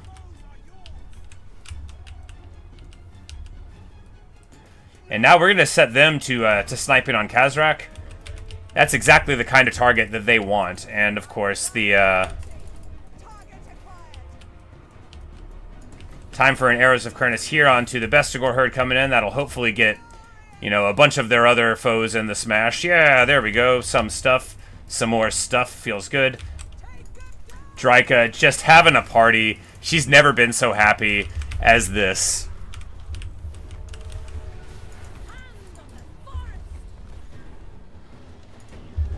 Okay, actually, am I getting beat up here? No, these Harpies are not winning. No, they're not winning at all. We're 85-65 now here. Craziness.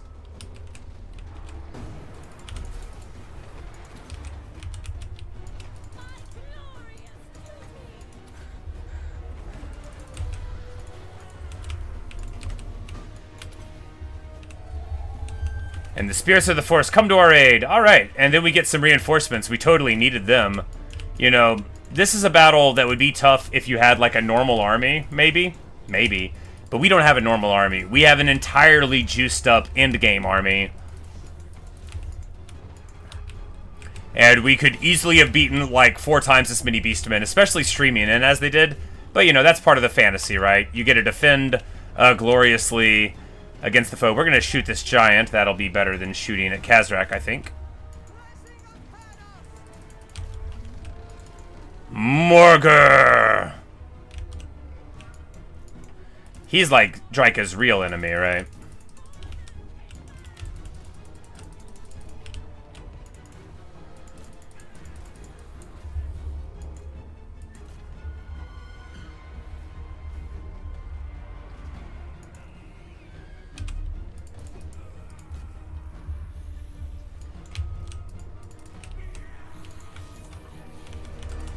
The wild thing is that we haven't even had to heal any of our single entities yet, and we're still in such good shape. We're still in such good shape.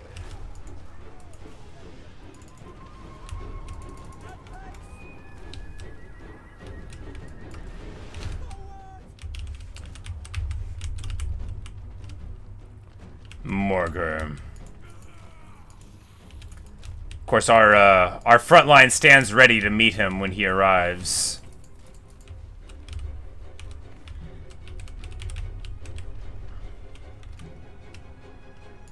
Khazrak running for the hills. A shameful display.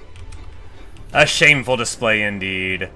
Well, I'm starting to think that this Beastman's not very brave. Oh, we took fire at will off? Oh, that's pretty bad. I was like, why aren't they shooting? Well, they could have been doing a lot of work this whole time. These Way Watchers. Without fire at will. It stings. Alright, let's start shooting folks. Like, I thought we had him in a fine spot.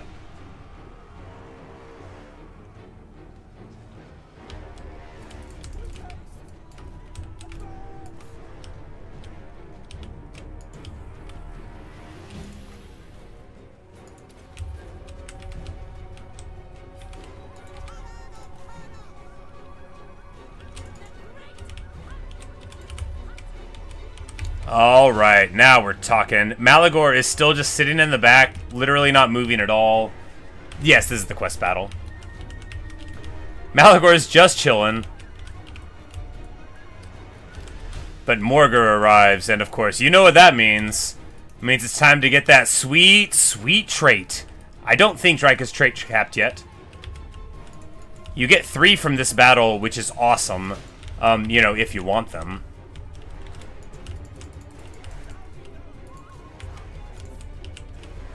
Coolio says this looks like a really intense fight. It is an intense fight. The only reason I'm not stressed is because my army is so good against their army that I know, and this map too. So like, we have an army that very much wants to fight on a point or two and not get surrounded. We just want to bump, grind, kill. We've got a little bit of force multiplier in the form of 1 archer unit and a lot in the form of magic. So if we could just force our enemies to sit in one spot and then drop the base on them like this, they are going to have a terrible time. I have healing, I have like 10 very, very hardy characters, and Morgur is here. Let's get him. Muster and Malevolence, pulling out all the stops, dropping another big ol' bombardment of stone from the roof. Befuddlement of Mischief's here. He's not getting away this time. Oh yeah, there we go. We're going to juice up Drycha with the wild form. She's the one who wants this hit. At last. Morgur the Shadowgave is within my sight. Let me at him. Oh, let me at him.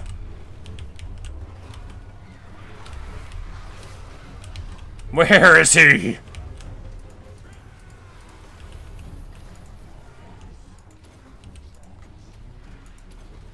He's broken, but we're not letting him off that easy. I want to see his bones on the ground. That seems a little excessive. You just don't know what Morgur's like. He takes a lot of killing.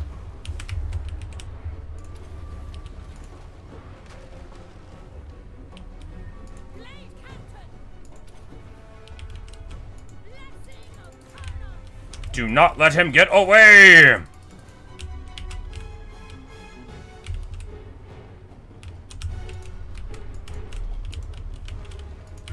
But yeah, this is the capstone battle for the whole campaign, so it's definitely meant to be very intense. If you're playing a normal elf campaign too, you have a bunch of archers that you can have back here to shoot in. But of course, we're playing a tree campaign where, you know, we're having a good time. Morgur does regenerate, which is why he's still alive. He's surrounded by dryads who are not doing a very good job of hitting him.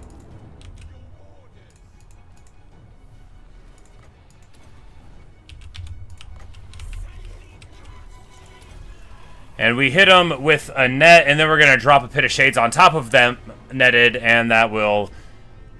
You know, it's actually a very good little combo, because Pit of Shades pulls them in, so they won't even be able to run, you know, if you think, oh, this is a good place to keep them locked up, but... Did we get him? Is he finally dead? Morgur always comes back, but, you know, for today, we can be happy about our triumph. As the last of the Chaos Spawn fall, before the forces of truth and righteousness.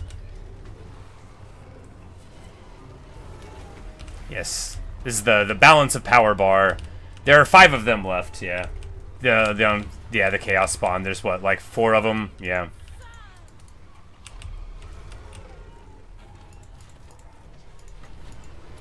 Let's Flock of Doom them. Sometimes that's all you need, is a Flock of Doom to break the Chaos Spawn, because they'll often have like a tiny bit of hit points, but you just can't connect with any of them. Where's the last one? There we go. Glorious.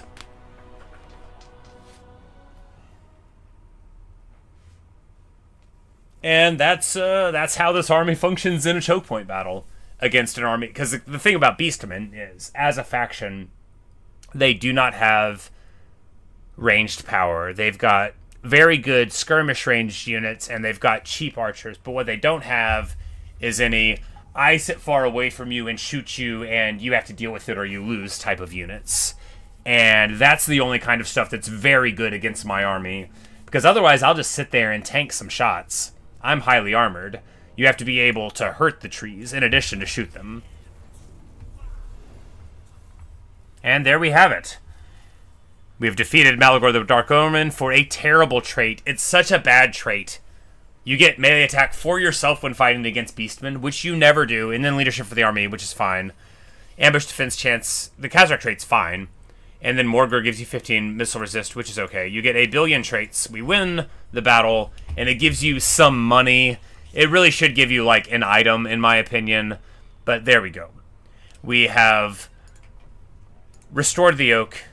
It has been completed.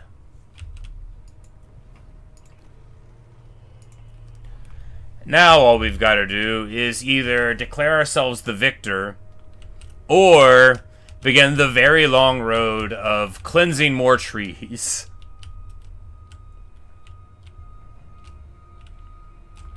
Oh yeah, look, we allied ourselves with Cathay and stuff, and then the Chaos Dwarves declared, but then, you know, Cathay's doing super good against them, and the Chaos Dwarves' armies are all over here acting dumb, and now it looks like they're distracted and trying to go home, because the Chaos Dwarves declared on them, not me, so Elspeth and stuff is going to be like a bulwark against them. Doesn't give amber. We got the amber when we complete the ritual. You get the amber. When you do the battle, you get money and nothing else besides the traits. But yeah, so the invasion armies from clicking the button, that's what gives you the amber. We did that the turn before for the old fire resist one.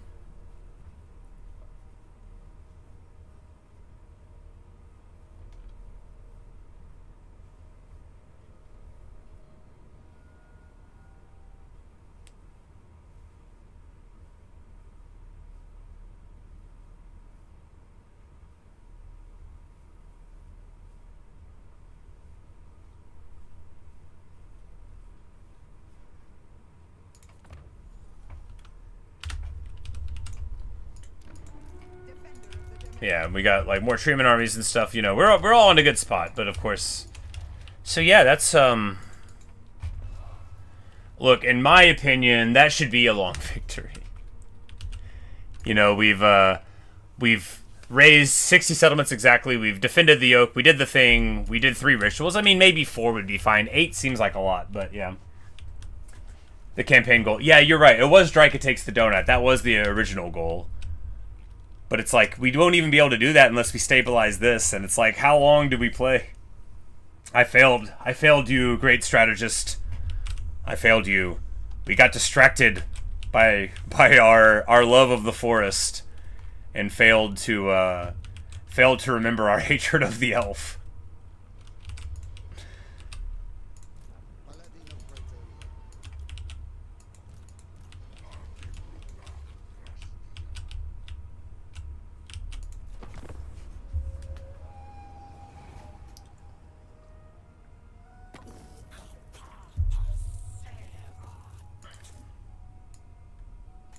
But yeah, because Miao Ying and Zhang, we got both of them to be like, hey, by the way,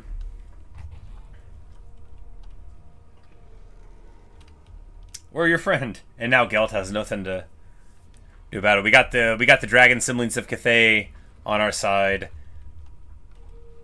and you know, that's what a huge headache that must have been for the Chaos Dwarves who thought they were doing well.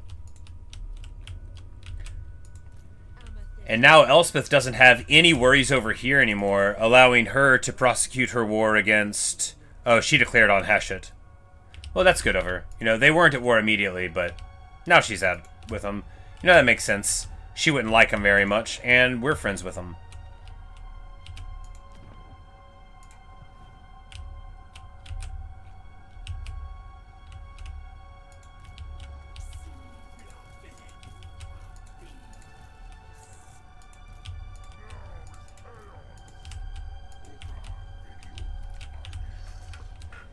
Because what we want to do here is bushwhack Bellicor somehow, right? We want to... Because we can just...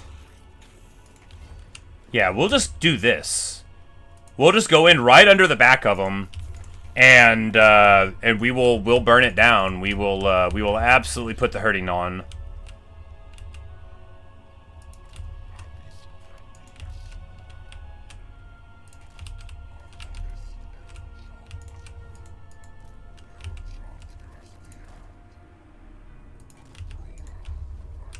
They won't be able to get in, and you know that means we'll be fine. Do we need bats for these fights? No, we don't. Do we need wolves? Not as much as we need these heroes in the army. Oh, he's already got one. He's already got one. Let's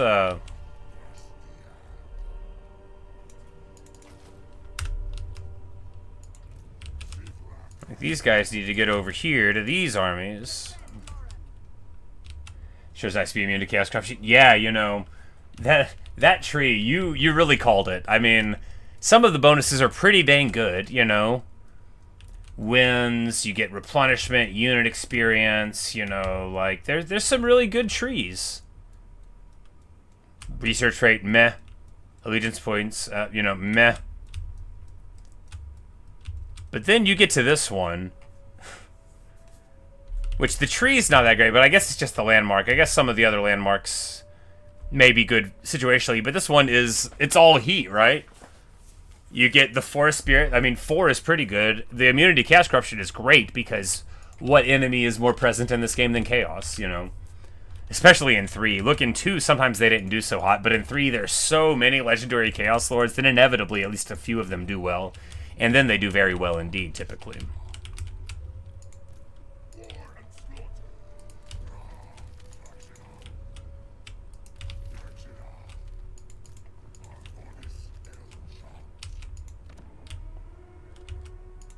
And I'm so glad we're finally fighting a foe on this flank that can't go in underneath us. Of course, this guy could, but this stack can't beat the Waterfall Palace. And if they go underground, we'll be able to recruit a Lord and some RORs or Forest Spirits, and then they definitely won't be able to. Like, none of these stacks, from what I've seen, are like my feared Chaos stack. So one of them has to be, but it's not like the one that's around here.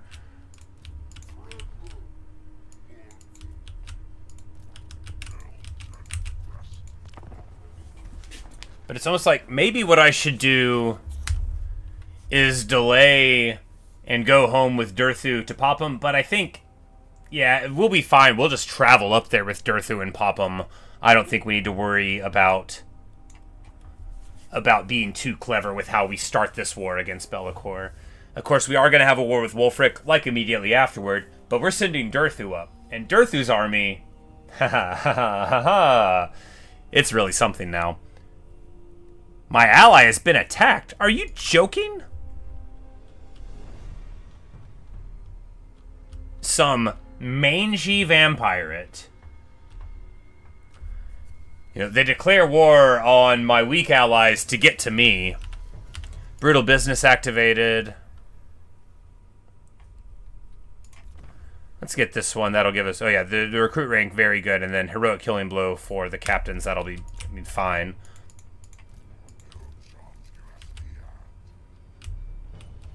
But no, yeah, we'll go the slower, more reasonable route.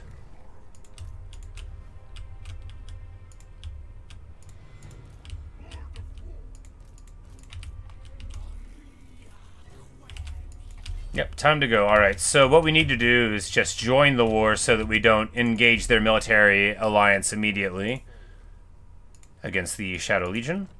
Will you pay us for it? Yeah! My man.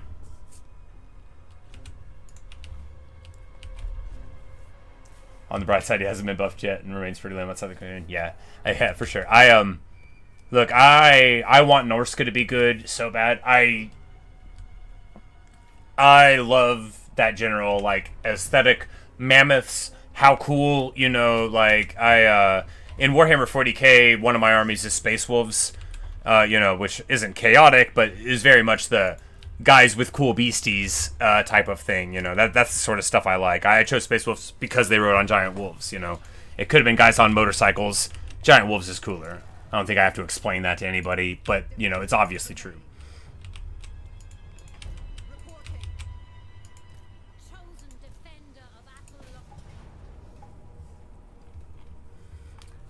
So we'll be able to take this fight here and beat up on this dude very heavily. He's on a chariot. That's not going to help him too much.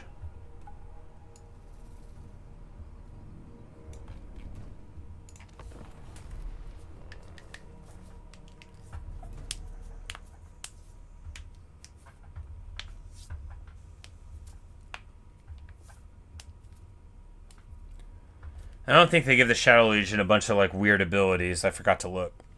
So maybe they've got them. We'll see. We'll see if things go badly for us. Alright, so... we do have some reinforcements coming. We are, however...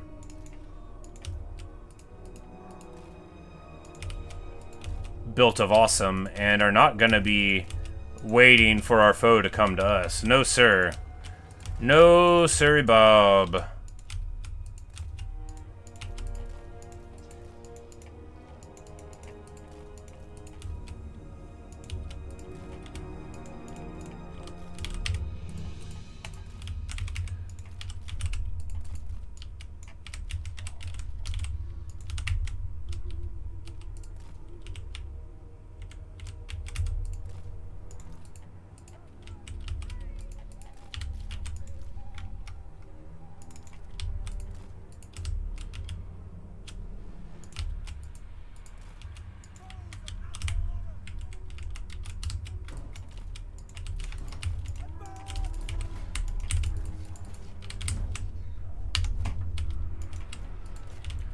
Let's go.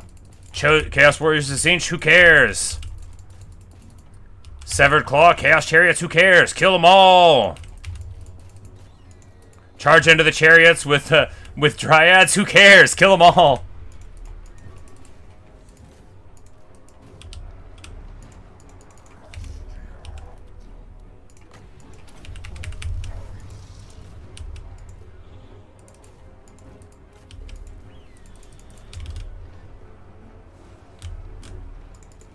Oh, yeah. There we go. That's a lot of damage.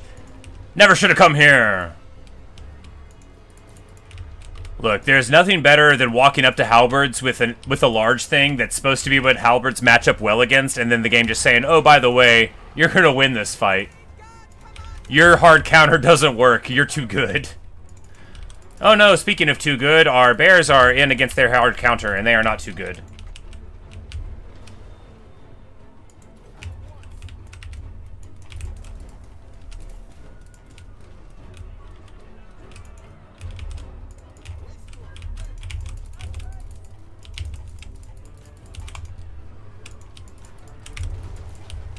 Dragon Ogre's here, getting the old grind on. And of course, anything that doesn't work, we can just replace with more Treekin. We've got the money to support losses, so... We know that it's much harder for Chaos to support their armies this far from home. Or in general. This is like a weak Chaos faction. He's got like 6 settlements. He doesn't have like a bunch of Dark Fortresses. He's not going to be able to pump out a billion armies over time, because his sack value, his raise value is going down. You know, it's not gonna do too good. Throw another Earthblood. Oh yeah, well, what's hitting my Branch Wraith? This Chaos Giant. Well, it's okay. We'll take him out. He's able to teleport all over the map. Ah, yeah. I haven't played as him. I just think it's like, oh, we'll do it. I might have played him like once, but I often do a thing where I start a campaign and I make a huge blunder on like the second turn, and then I'm like, all right, whatever, I'll play someone else. Or like I'll accidentally auto-resolve an early settlement battle, and then it turns out that you lose like 3/4 of your army if you do that. You know, just smart stuff like that.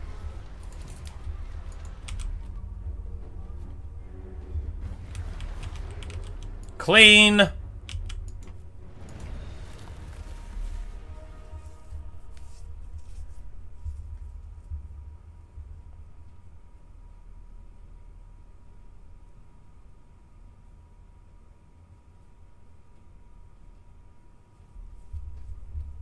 Just a reasonable old battle, you know, just a normal way to fight.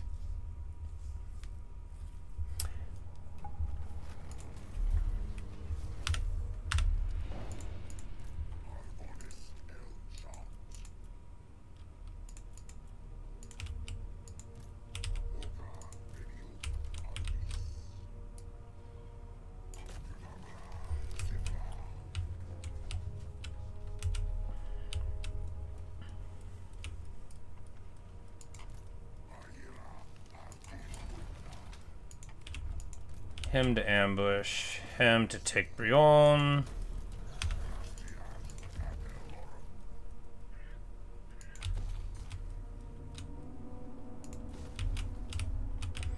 We can give Carcassonne to him. No, we gotta move out of it first.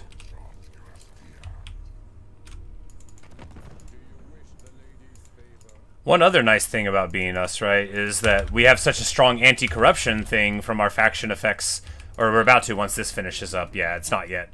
It'll be -12 to all provinces. So basically, we'll be able to solve the problems of the land pretty quick. All right, here Thulvakas needs one of these heroes at the expense of, yeah, Bat. No rest, no surrender. This guy's army is just pure heat. Well, you know, he really needs a mobility hero all the same.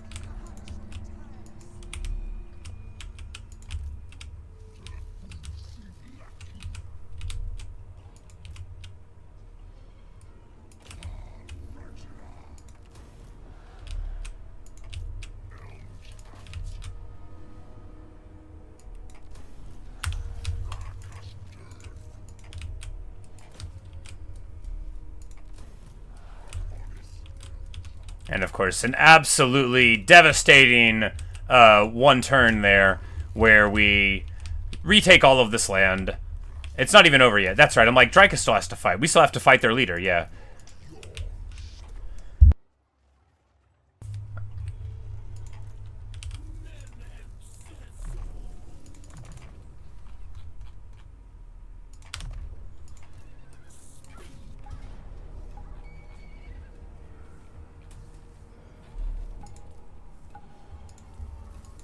If we strike this army off, it still says we're getting a Pyrrhic victory. Like, it doesn't think we're going to do any better with the strike. So Be'lakor flies and has 12k HP. He's anti-infantry. Big AP. He won't do well against any of our people, really. Rotting Riders, they'll be an issue until we get them down. It is a punchy army. I don't know if we want to...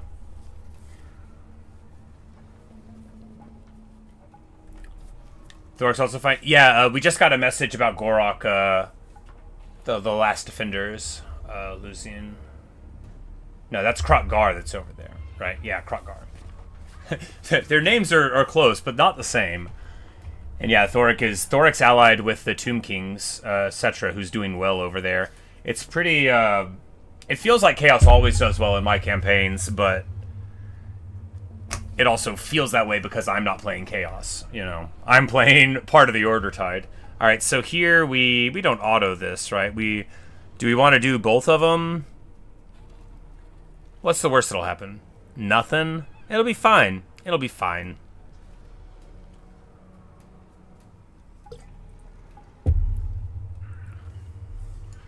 It'll be fine, right? Right. Yeah, this army, I mean, sure, they'll have a couple skirmishers and some marauders and stuff, but fundamentally, it's not like anything we're going to have to worry about adjusting to once it's out there, so we might as well fight both of them. Plus, it'll be more fun.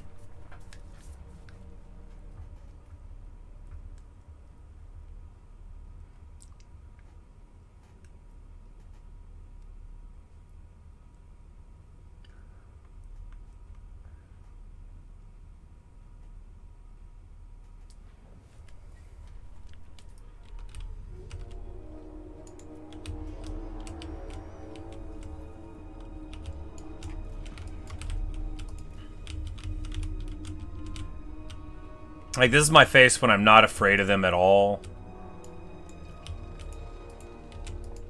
This is what that face looks like.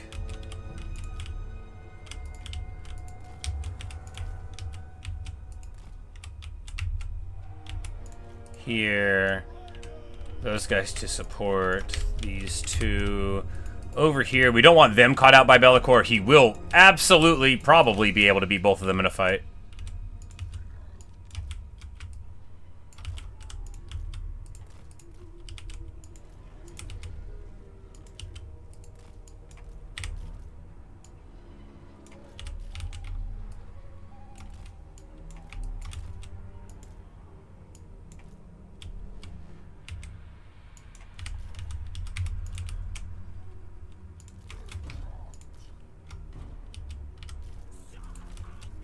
Alright, let's go.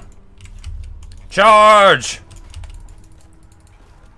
And we get hit by a pendulum a little bit to soften us up for the start. We're just going to drop this summon onto these halberds, because that's what we don't want to get hit by the most. And we're going to immediately charge the Rotting Riders. Oh man, look at that. Look at the leadership strike that they take.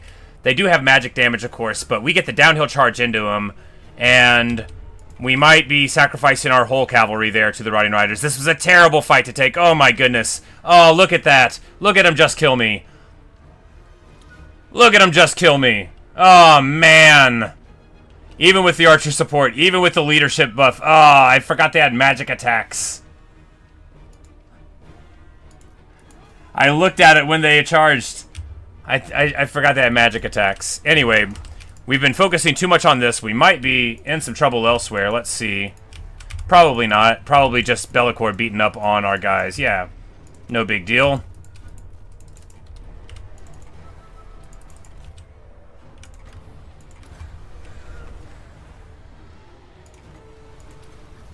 That means, of course, it's time to pour Curdle's abilities onto the fire.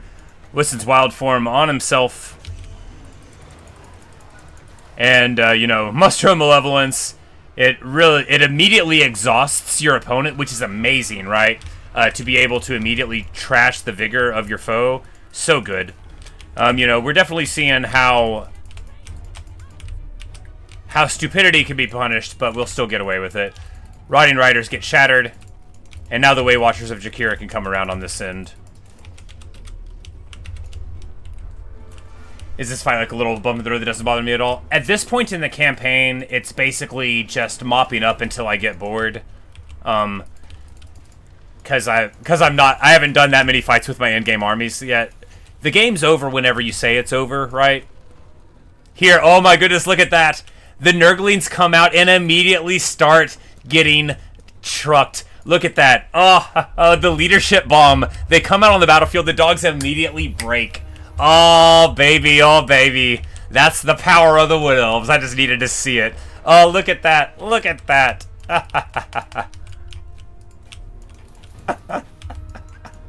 Oh, that's a lot of damage. So with Be'lakor dead, they get the leadership penalty to their whole army, and that's why that happened, on top of all the other leadership hits. But yeah, no, this fight is a bump in the road. We know the disposition of all of our enemies, more or less. We know that it will take them at least a couple of turns to get to the lands of ours that we care about. And this is the most dangerous army in this faction that we're at war with. And our armies allow us to be very casual. We took some big damage on some of these units. They're all pretty easy to get back again. And we're at a point now with the eliteness of our recruiting where we can get them at like rank 8. So even if we lose a rank 9 unit that would normally sting, it doesn't really matter to you that much. We have most of our army is not the... See, these Lost Sylvan Knights, they're dying right now. Whatever, you know. They're a very good unit. I'm too dumb to protect them. It would be better to just have a tree man that was hardy. Because these guys are really good. They're cavalry, you know, they're fast, they do magic damage, they have got big armor-piercing values, they're physical resistant. But I put them into a bad engagement and got them melted. If I get, like, Treekin, there are no engagements that'll melt them that quick. But yeah, so basically, at this point in the campaign, it's just a matter of when you get bored. Or you can try to take over the whole world. Some people do that. I usually get bored. Not bored. So in Total War, a lot of, to me, the interest is in getting safe. You know, once you have all of your borders good and your military allies are good, and like, even if the game says you're supposed to go do some more stuff, it's like, am I? Do I need to? Especially, like, you get to level 50 on your primary army, you get all these good things, and then it's sort of like, you know, you weep for there are no more worlds to conquer, even though there is a world to conquer. It's like, how much longer do I do the same thing, even if it's fun? Because you could restart a campaign and have all of the juice that you get to squeeze out of the enjoyment early. Oh, brutal business was activated. That was why we were doing so bad there. And we get Be'lakor, which gives you... What? Are you joking? 5% weapon strength for the whole army, in addition to casualty replenishment and reserve capacity, which is fine, you know. A grab bag. Oh, because it's one from each of the demons. Replenishment from the Nurgle. Okay, that makes sense. That makes sense.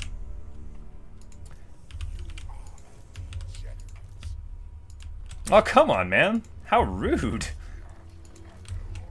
So these guys, so at the very worst, they would, what, try to move into Athel, Loren? Neither of these armies has the ability to hit us there. They do have their chaos recruitment, but, you know, again, it's not going so good for them.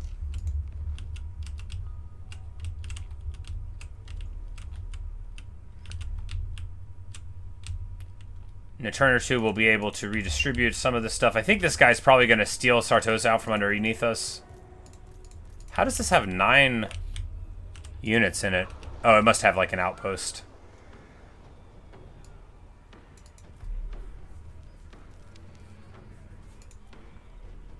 Oh no, this occupied thing gives you a slightly larger garrison. So you have a garrison of 9, even though normally it's just 5 in places. Does Skaven Blight? Oh, it's got that plus a garrison from an outpost from Cathay. So, yeah, we could definitely defend Skaven Blight against all attackers. That's what's important, you know, making sure that Skaven Blight doesn't fall. But yeah, no, that was a fight that we...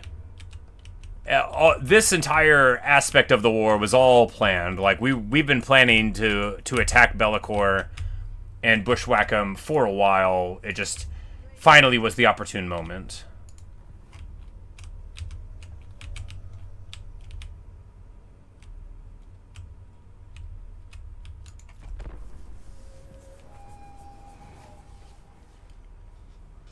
But yeah, I feel... You know, you sort of want to push back your opponents a little bit. But yeah, I feel essentially totally satisfied. Hey, Yonbo! He gets a trade agreement. Now he gets all of my vision. You know, that's what I know he really wanted. But we're already so allied with Cathay.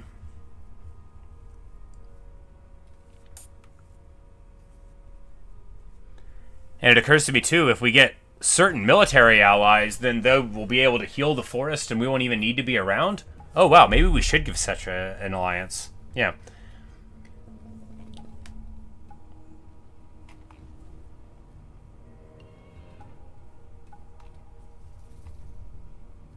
So this guy thinks he wants to brawl. I mean, it's not going to go great for him. We'll just auto it. We're going to have plenty of chaos fights going on later that are a little more interesting, I think. Maybe not.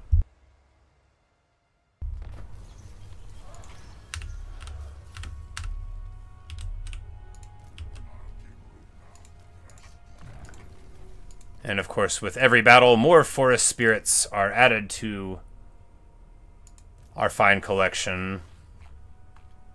We need plenty of them. You can never have enough, you know.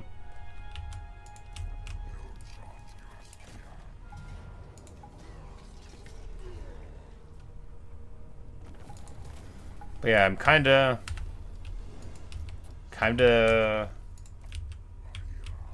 sort of think I kinda won.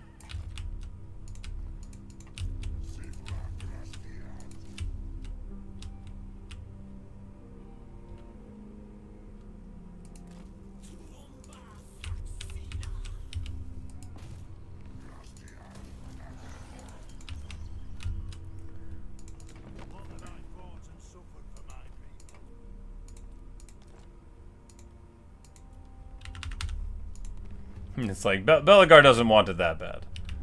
It'll be alright.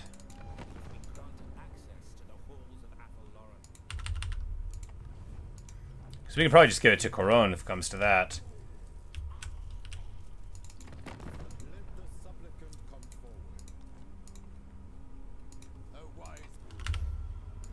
Because now, like, we're going to be able to both give all this land to Bretonnia, and when we push up, we're going to be able to provide a front to defend against it.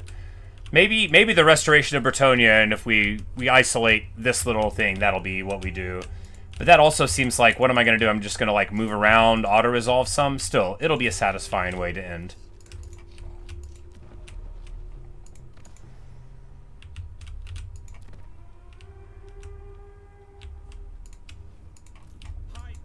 That 100% ammo during forest battles does seem like it would be super amazing for a traditional Wood Elf army, which makes sense, you know. It is the reward. It's not a reward that means too much to this specific army. Oh yeah, I'm like, I feel like we haven't used all of our movement. We haven't!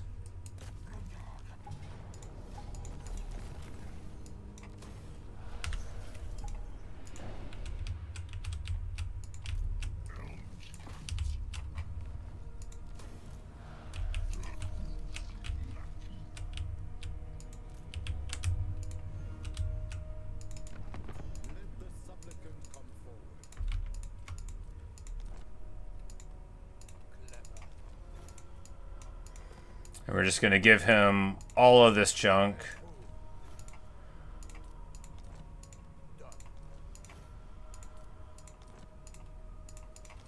Fortunately, I recognize the names of all of these places because they're not Elvish.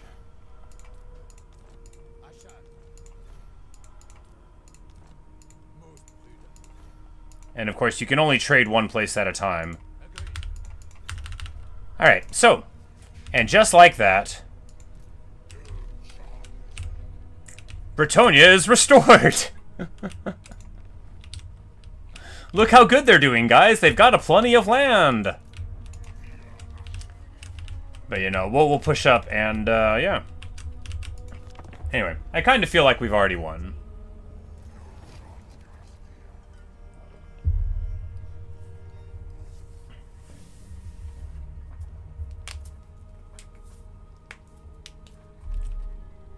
Oh, wow, what? That dude took the tree over there? Have you ever seen that? Did winning the battle make the Wood Elf allies take all the trees? Because this tree is always run by, like, lizardmen, but now, like, did they get... My ally declares war on the Worldwakers. Nice. Torgavon the Bold. And, you know, the nature is healing. The chaos corruption is falling away.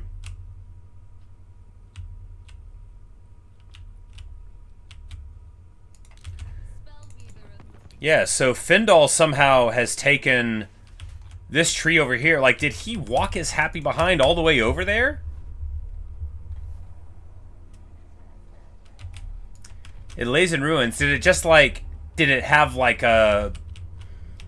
Did it have a rebellion that it awarded it to him? I don't know. I just don't know. Maybe it was a rebellion and it awarded it to him, because otherwise, what did he do? Go all the way over there?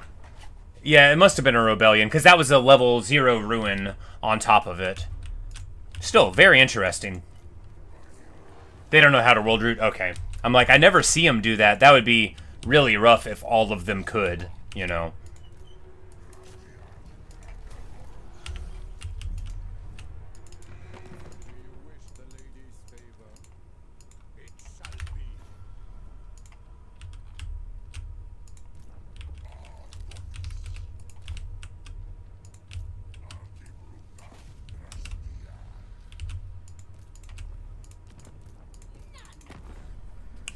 Nakari's faction. He's only got a few places, so of course he is an absolute raid boss in a fight, but equally, of course, he's just a guy, and we have like 15 guys, and he might kill like 8 of our guys, but then we'll have 7. That's math.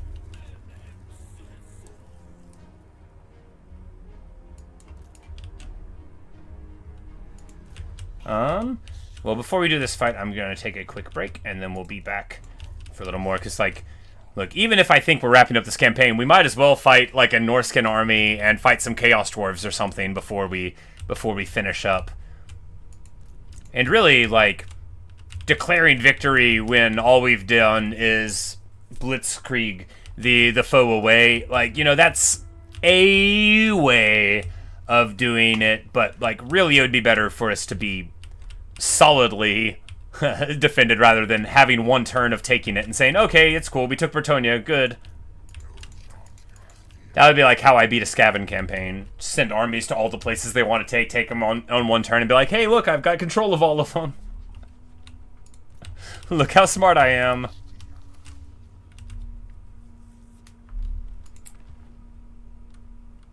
But wait, if there's 2 of the guys, you wouldn't have enough of the guys because you gotta take out 16? Yes, maybe, but maybe I would remember to shoot one of them with an archer, and that would be what we needed. All right, so we're gonna have a battle against a bunch of Marauder Berserkers who are juiced, 88 weapon strength.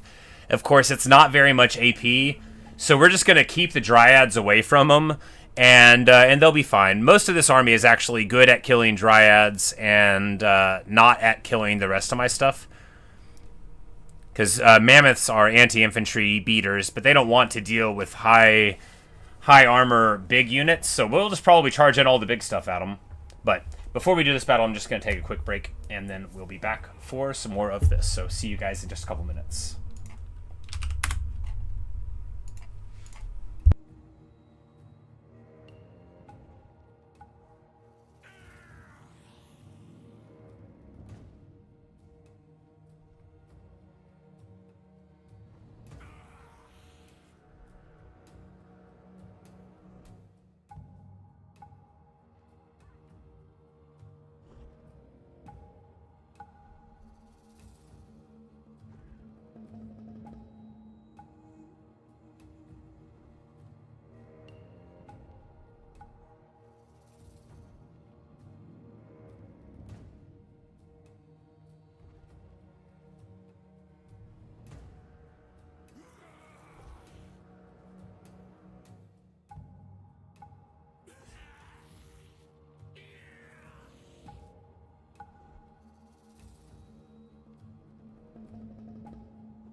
Alright. Alright. Laundry is in. I still got a few hours before work. I recently changed my schedule, so I'll be getting home a little earlier on a couple of days. I'm not closing the restaurant anymore. I wanted to spend more time with my video games that I love, you know. So hopefully on, you know, like Monday and Tuesdays, we're going to be coming back on stream at more like 10:30 or 10:45 rather than like 11:30, because I should be getting home at a decent enough hour, and then, you know, gotta boil my ramen and do the dishes and tell the dog that he is a good dog and a pretty dog, you know, all of the important stuff. And I know I said I was going to put our guys into a defensive position. I'm not going to, though. Oh, the cavalry are already all the way healed again. Well, just in time. I don't think there's anything here that's really going to beat on them that much. They don't have any magical attacks in the whole army. They don't have any magical attacks in the whole army. All right, good. Well, you know what that means. Way Watchers on this flank. 3 in the center. I'm like, you know what? Let's just charge the Dryads in. Maybe they'll be fine.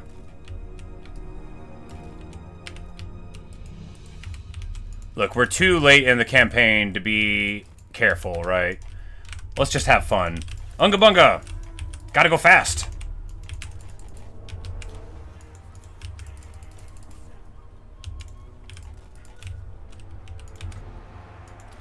Marauder Hunters, that is a thing that we want to get people on, because they have like armor-piercing missiles, but we're gonna immediately just truck them.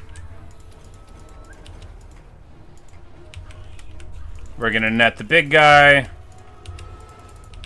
Oh yeah, that's a lot of damage. We're gonna immediately leadership chunk here. We're gonna throw a spell of stone upon their skirmishers. They're either gonna run or get hit by it. Maybe both. They're gonna run. They get tickled a little bit.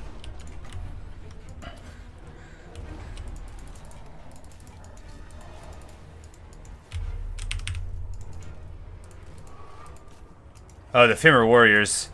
They're in their ideal matchup against infantry units. Really putting the hurt on, but of course, we've got some good matchups here too. The Norscan Giant, we need archery fire there. We're gonna... Let's see what damage our double arrows of Kernus can do. He's at 12k right now. We shoot him right into the tree. We shoot all the shots into the tree. He gets hurt barely at all. Anyway, Arrows of Kernus is good, but it's not like a single unit sniping ability for people behind trees. Note to self. Anyway, as always, it turns out that we didn't need to be careful at all. We're too strong. This is comical. Just absolute brutality. Really harsh abilities for any army to deal with, and quite impossible for a normal Norscan army to deal with this amount of treatment. Because again, like the mammoths are good, and they have got some mammoths, but mammoths are good against infantry, and Drycha's not your normal infantry. She almost wants you to hit her so that everybody else can get stronger, too. Almost wants her. She does. I want you to do it. You feeling lucky? And of course, Drycha forces all people to ask themselves how lucky they are feeling. The Way Watcher is getting chunked by these Femur Warriors that came back. That's actually the only thing that we have to worry about, is our Way Watchers getting dived. Alright, now they're broken. These fools are gone. Man, what were we getting beat on? Oh, the Mammoth. The Mammoth got on top of our Branch Wraith there. They've got regeneration, so we'll just fast forward a little bit as they charge off of the battlefield, and we'll all be fine.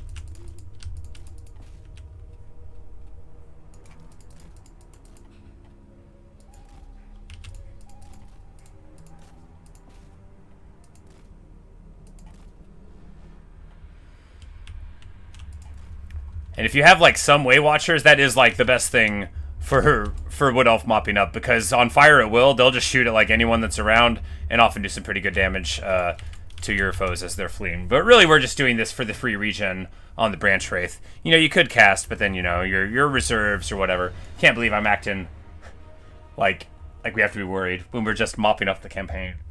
I mean, theoretically, I could keep playing this forever, but this is just at the sweet spot where you get so strong that you're like, huh, okay, I guess we're done. I mean, I guess some people, and that's like, these are called, in the parlance of the game, doom stacks. These aren't proper doom stacks because they have dryads in them. You know, if we just put only these tree men, then we'd be even more resistant to damage, right? But I like having some variety. And right at the point where it becomes not smart to have variety, I'm just like, so I could just make the strongest army and then we're done? Some people enjoy that. Some people enjoy it very much. I just, you know...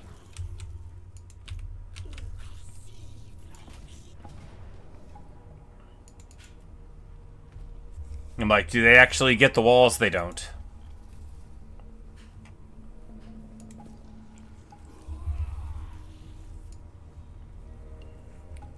Because it's like, even if we do it, it's like, how many more interesting battles are even capable of existing in this campaign? You know, 2-to-1 outnumbering of Norska, that's not exactly interesting.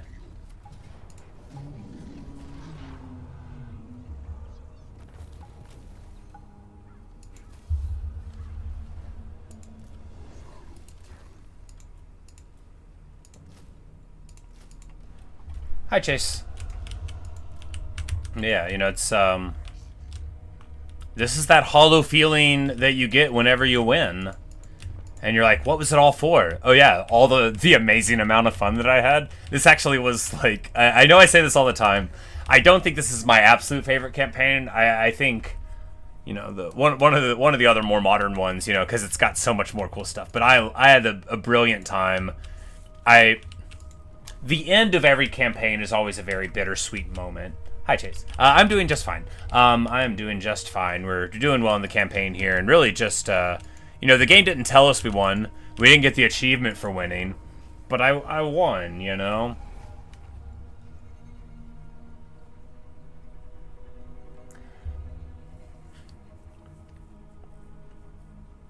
Because the thing about feeling done with the campaign is then you get to start another one, and that's the most fun that there is in the whole game, right? Is the early turns, figuring out like where you're gonna go, how you're gonna do things, when everything really counts, when you don't have items yet, and you get something really cool, and you can like build your whole thing around something fun that happens. Yes. You know, I think the Yonbo idea, because I love that Yonbo campaign, and I am not like, I did not exhaust at all the potential of a Cathay army, right? Like, while I loved doing my very peasant-focused thing, and I might end up doing it again, you know, there's still... Look at this guy's name. Gruxatophus. Gruxatophus. Gruxatophus Gurulus. He's what a Nurgle name. What a very Nurglish name. He's Nurglish enough for the Nurgle Club. Nurgle, the god of decay. Gruxtophilus Grurlus. You know, Festus the Leech Lord practically has a normal name compared to Gruxtophilus Grurlus. That guy should be Nurgle's chosen.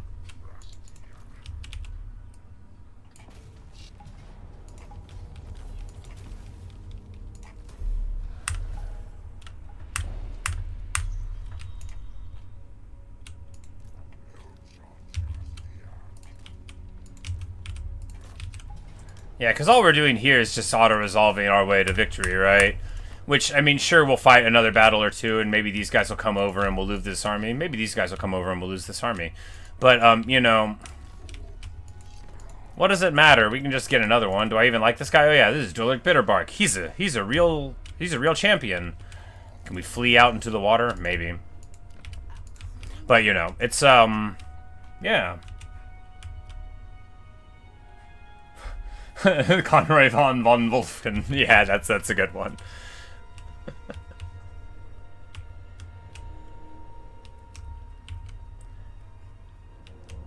Of course, Marrow Muncher Bugrog, pretty good. Death Cheater Rog King Chewer. Eben Dog Burglar. You don't want to know how he got his name. You know, there's a lot of wonderful names in Warhammer that makes, you know, Luz to Asgal look pretty normal in comparison. And then, of course, Viggo. He's just a guy. And, of course, these demons whose names are full of apostrophes. But, yeah, yeah. Huh.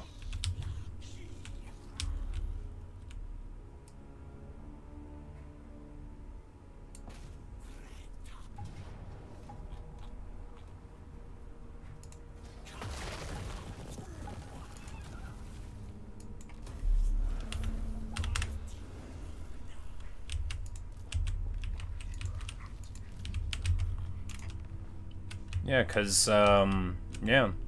What are you gonna do? I feel happy. I feel complete.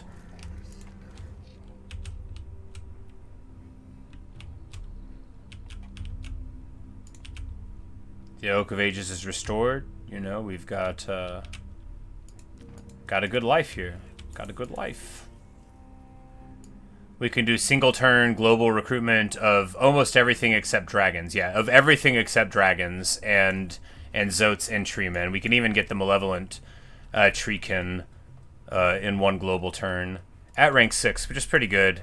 And in just a couple turns, it'll be at rank 8, which is very good indeed. But yeah, you know, it's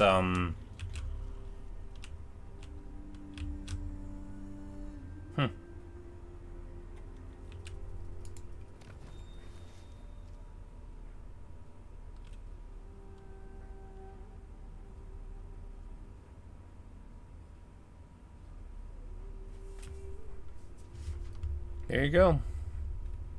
Drycha. What a great campaign.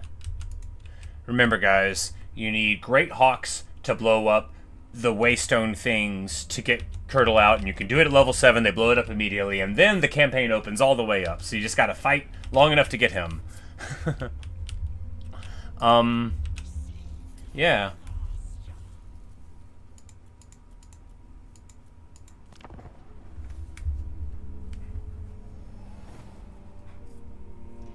That's Drycha. We failed to take the donut. You know, we barely fought elves at all. I'm sorry, Luke. I know you wanted me to beat up on elves.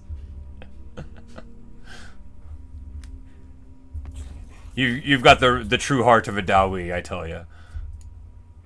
That's some good grudge bearing. You're like, you know what? Now that you're not playing the dwarves, how do you feel about satisfying the grudge?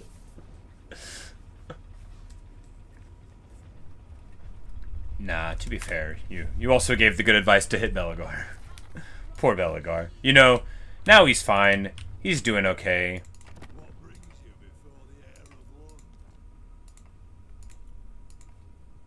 Yeah, we're trending positive with him.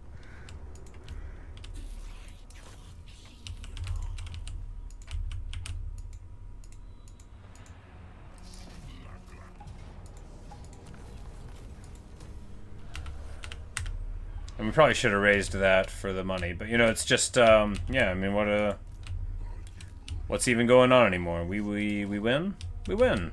We win.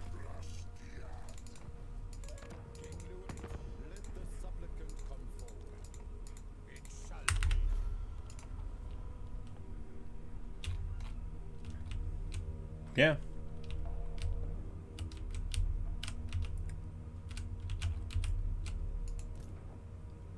The Forces of Astragoth, like, not doing well at all over here. He's got a handful of super beat-up armies on this front.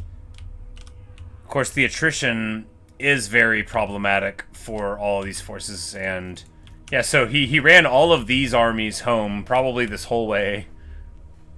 And now he's finally going to get down here to fight these Cathay armies, which would be like some sick fights. Oh, look at this. He's got, you know, sure, the Sky Junks are bad. 2 War Drums is too many. But, you know, oh, man, they got some real good stuff going on here. Man, look at these Cathay armies. This one looks like what a person might make, you know, except for the Sky Lantern.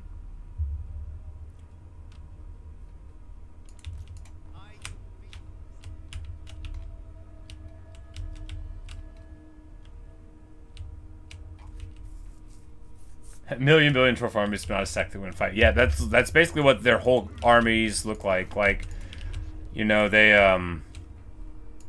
you know, we can't see all of them. Astragath is... What, he's gonna try to march the long way into Athel Loren?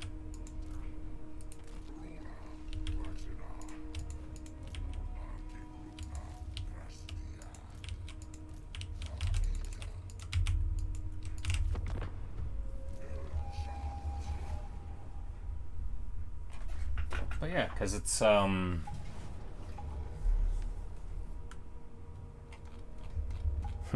they attack us with this massive stack. Well, you know, this maybe this will be the final thing. So this is a generic end game army for me. He's got a Necrofex Colossus. That's fun.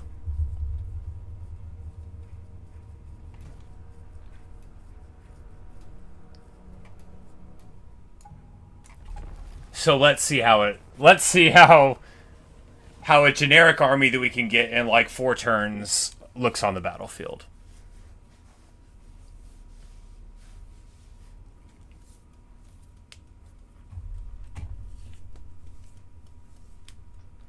Now, of course, Slaanesh wants to be able to charge in at us, so...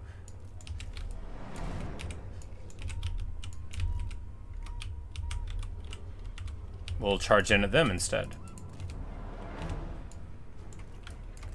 So this is our whole army. It looks like this when you stack it all up.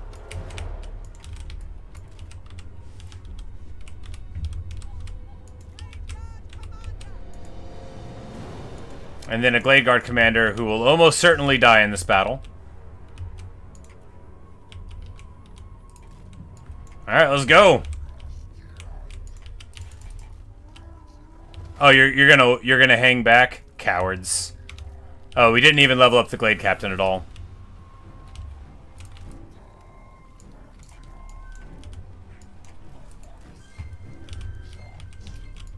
Are they gonna wait for all the armies to get here? That's fine.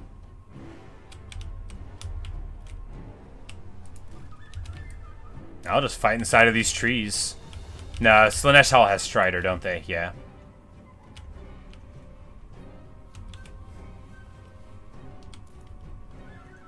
I'll walk, because this way we'll be closer to the edge of the battlefield whenever we fight. Nah. Got the Glade Captain here without abilities, so we're just going to, you know, start shooting at these Hellstriders a little bit.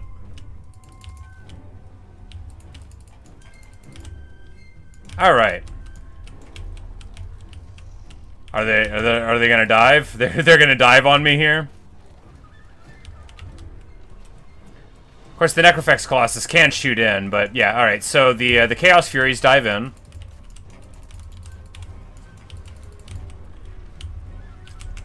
Soul Grinders. Well, you know what that means. Time to turn the attention to the Soul Grinders. Oh, they come in to fight? Come and fight. Come and die, dogs of abomination.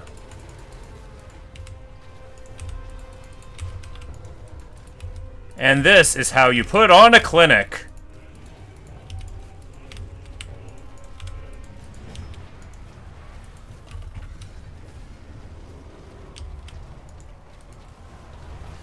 We're fighting in the aquatic area too, which is, you know, fine. They all have Strider. It would normally be fine. So we just blob up here, and you're going to see all of their armies just entirely disappear from existence. It's going to be great. And they don't really have any magic that can punish us for this. I don't think Slaanesh has like metal casters. So anyway, this is what it looks like. This is.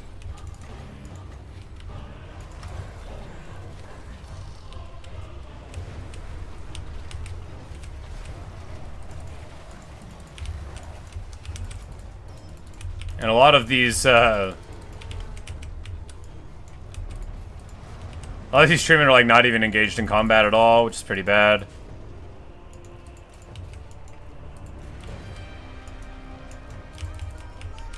Alright, so we don't even have a healer here, so we probably don't need the Lord so far forward, huh? And the Lord is getting shot up by the Necrofex also, which is another reason not to have him forward. I'm like, that's probably what he's taking the damage from, actually.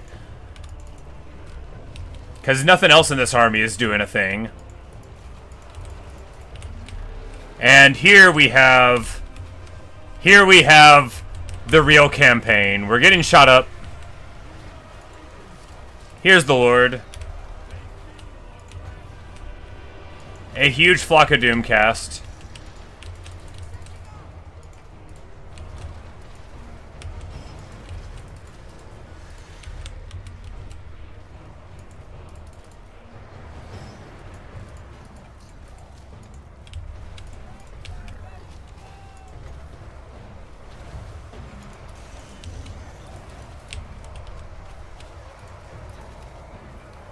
That was a really long cooldown. Did I overcast it? Oh, no, it's got a 45-second cooldown. Oh, because he doesn't have any points into it.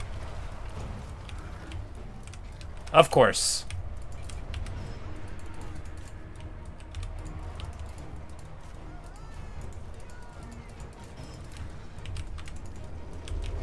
But yes, so here's our 2 actual army versus 15 treatment fight. And you can get this army in 4 turns. Because you get a big boost of global replenishment, and then you get 2 treatment every turn from the thing. And of course, you can build that at any tree. You can build 2 treatment a turn, but the global is shared globally, as the name indicates. So you know it takes a little bit more loving to get it. We're gonna drop another huge flock of doom here. This caster just getting thousands of damage off of it. I mean, look, it's hitting every unit they have. And if we had better casters, then of course we'd be even doing better damage. The Malevolent Treekin totally surrounded here, away from the main blob. Feels bad.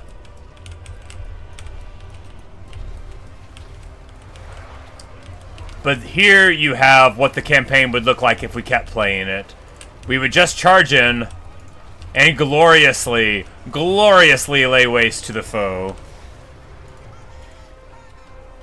But beyond the pure cinema of watching Slaaneshi cultists, marauders, and demons get bashed, what is there? Beyond the pure cinema of it, which there is. I mean, look at it. Observe as they flee, the cowards. Because we're not even beat up, right? I mean, sure, we haven't won yet, but we're not even beat up. We got shot up some, and in an army with shooting, you gotta worry more. But against, like, Chaos armies, like, you ain't gotta do anything. And that Necrophix will run out of ammo soon enough, and then what's it gonna do? You know? All you gotta do is make sure you don't get your Lord sniped by it. Because the chain routes are about to start coming in big time on this side. And these are like, we got Chosen, yeah. These are Chosen of Slaanesh that are fighting. The best units they've got. I mean, not the whole army, but, you know, a lot of it. And they still got more reinforcements coming in. You know, come and get some. Come and fight. Come and die. And this is like an army without a proper life caster with it.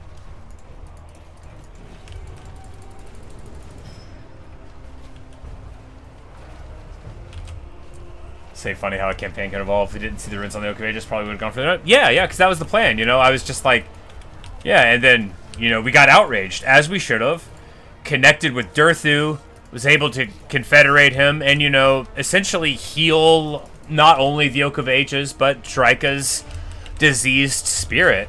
Enabling her to, you know, take her vengeance against Morgar and the other Beastmen, restore the Oak, restore Bretonnia. And ultimately have these hysterical armies that are very, very classy. We don't even have the little AoE thing on them because we didn't, you know, research it. We've been researching the other stuff. So it would even be better if we had the Murder of Spites. But there you go. That is how to army loss them. I mean, what a murderous clinic. Look, who got injured? Some damage on him. And then a couple other treemen that got trucked on a little bit. And what do they have? 2 armies that were good. Toast. Toast. Like, these aren't full elite armies, but these are armies with Chosen, Forsaken, Soul Grinders, you know? Like, good armies. The other one was a little less good, but, like, very solid stuff. And look at me.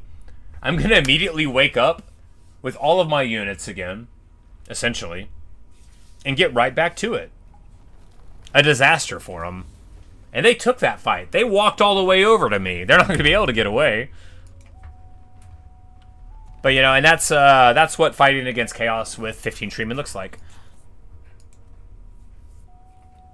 And, you know, it does feel good.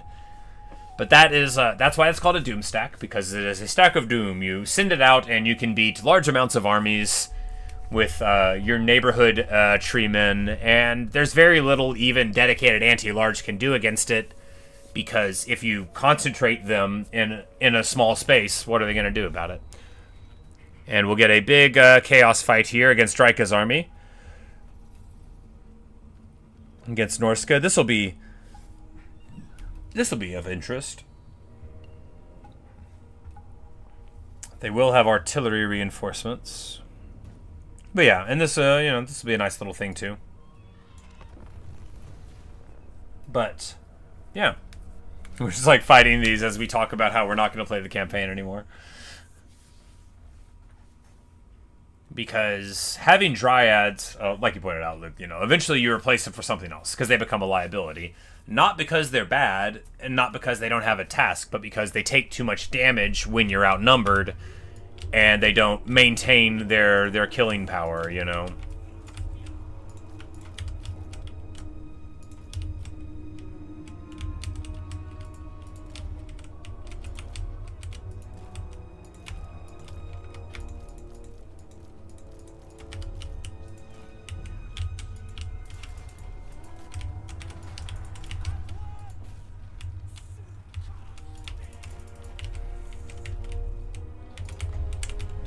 But, you know, they can't do anything about us. We're just going to drop these right on the Marauder Hunters by virtue of being hilarious and strong. And then already just start immediately shattering them, you know.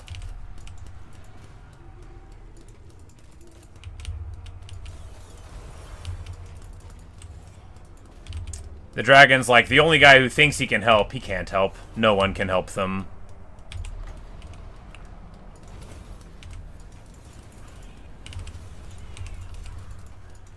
The throwing axes do good work, the breath attack does good work, but of course this Chaos Frost Dragon is getting shot up by the Way Watchers and is already on its way out.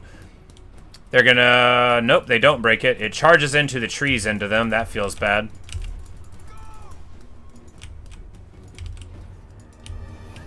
But we see here that this whole front line is already entirely buckled, which makes sense. And these mammoths are not going to be terribly long for the world. Hit the War Mammoth there. We're going to Doom Bolt whom? These Horsemasters. You know, they're in, like, their army is in full terror route. They'll be back in you know, in greater numbers, but we're going to escort the Frost Dragon off the battlefield here.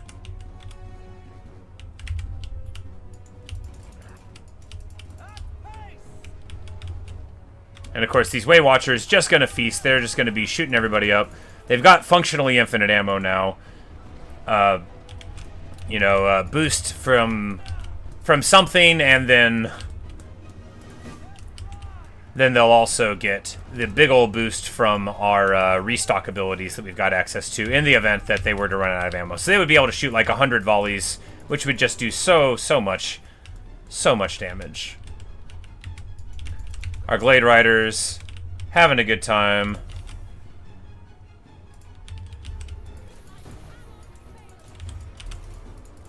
Most of our army forgetting to fight for a while. That's what's hot on the streets. That's what the people want to see. They want to see people forgetting to fight with their army.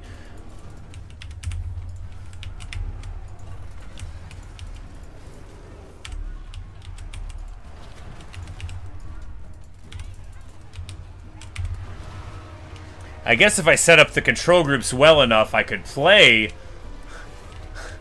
without having the UI on for cinema.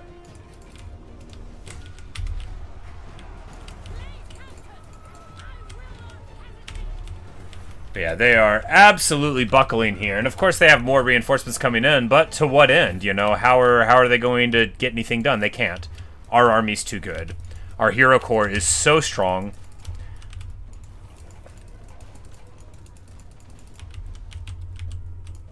And of course, the only thing to do to make it stronger is get rid of the Dryads and make more malevolent treemen here, which makes the army, you know, more samey. Which, again, is why we keep on talking about how it's over. Because really, we're just demonstrating what it would look like against these foes, and, well, they don't match up well. We don't have to be very thoughtful, do we?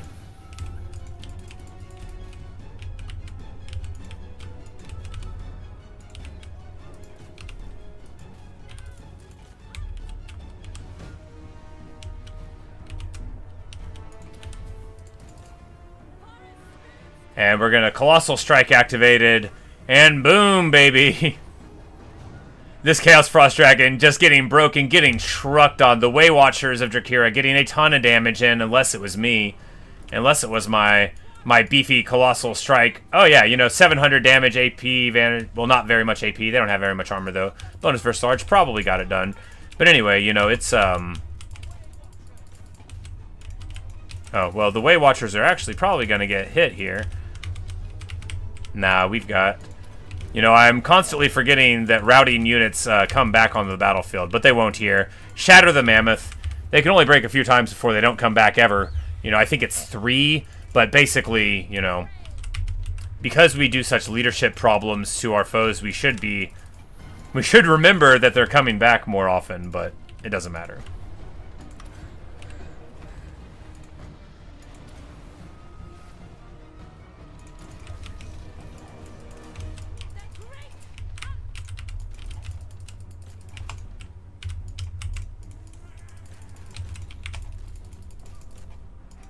Speaking of things we should have remembered are coming back, it's this Chaos Frost Dragon. But it looks like we're about to army loss them, even though, like, they're barely on the battlefield. Yeah. Well, I mean, we've just already devastated them. You know, a lot of their value is on those mammoths, and they're already all shattered. Plus this dragon who's fighting Drycha, which is very funny. We're gonna net it down here so it can't run away. And actually, if you net something like this, and then you have the Way Watcher shooting in, they will just absolutely melt it. It's really rough stuff. Nets are very good with Wood Elves. Not that we've been playing any kind of traditional Wood Elf. Nets are good with anyone. Even if you don't have ranged units to follow it up, just the ability to lock people in place, or like a Tormentor Sword like right here. Just like on a Chariot, they charge in, they want to get away, and then you get your big beaters on them, or even just surround them with halberds and now they can't run, you know. Anything to shut down mobility of your enemy is always going to pay off in spades for you.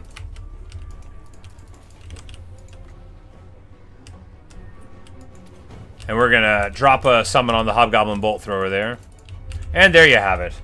This is what it looks like when Norska brings the best they have to bear against Drycha's army. She could fight this again right afterward.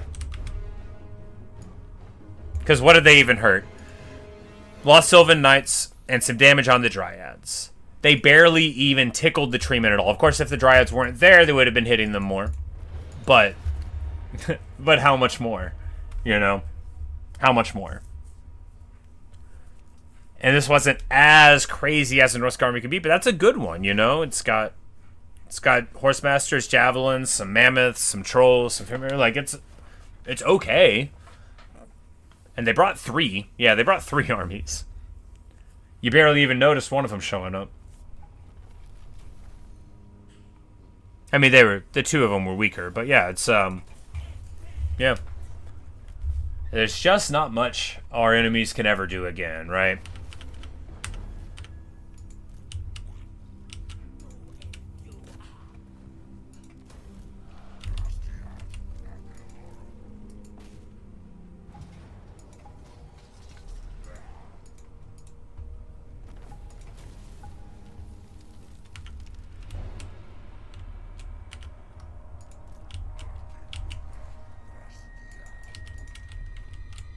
But yeah, so there you have it. That's what the end game fights look like.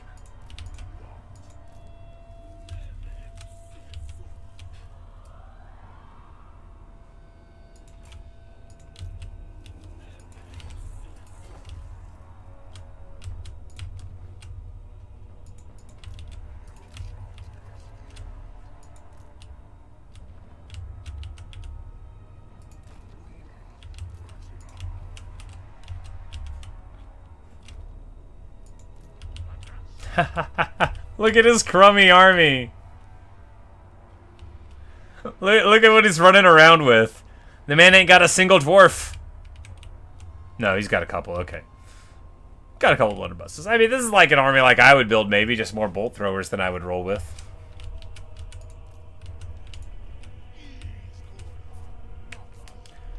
But anyway, you know, the Chaos Dwarves are spread out so far, which is a lot of land, but as we very clearly see, it is not working out well for them, because this whole flank is collapsing under the weight of the Cathay onslaught.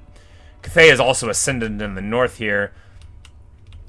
You know, it might have been some of, like, well, no, because they still are garrisoned down here. Or, like, were they worried about my strength ranking or whatever, but... And Geltla loves me now. Yeah, so... yeah, there you go. We could try to hunt down like a late game Chorf army just to see what they would look like whenever we charge everything into them and win.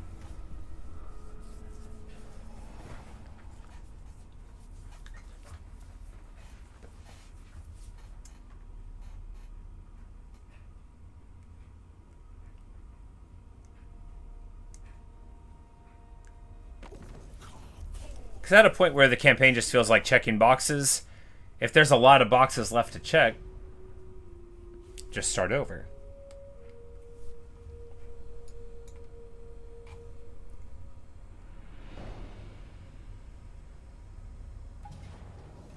Hey! Look, they're very brave. Alright, so another fight where they charge in, this time with an even better army.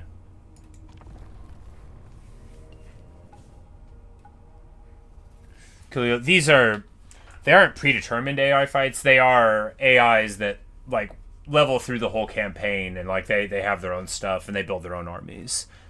But yeah, the AI is the only person I'm playing against. You can, so there's various ways to play this game in multiplayer. You can play a cooperative campaign where like you and somebody else like have a faction and then you fight the world each other. You play a head-to-head campaign where you're fighting against them, so you know who the other faction is, and your real objective is to fight each other. And then you have like a competitive multiplayer scene as well, where you build an army based on gold value, and then you either like summon in more reinforcements through the battle and try to hold points, or just have one army and attack each other depending on what format you're playing, or have one army and try to hold 1 point depending on what format you're playing. I don't play multiplayer. I'm very bad. I love multiplayer. I watch it a lot, like every day, and I think it's fascinating. I watch like a commentary of it, which that's like my longest lasting internet watching hobby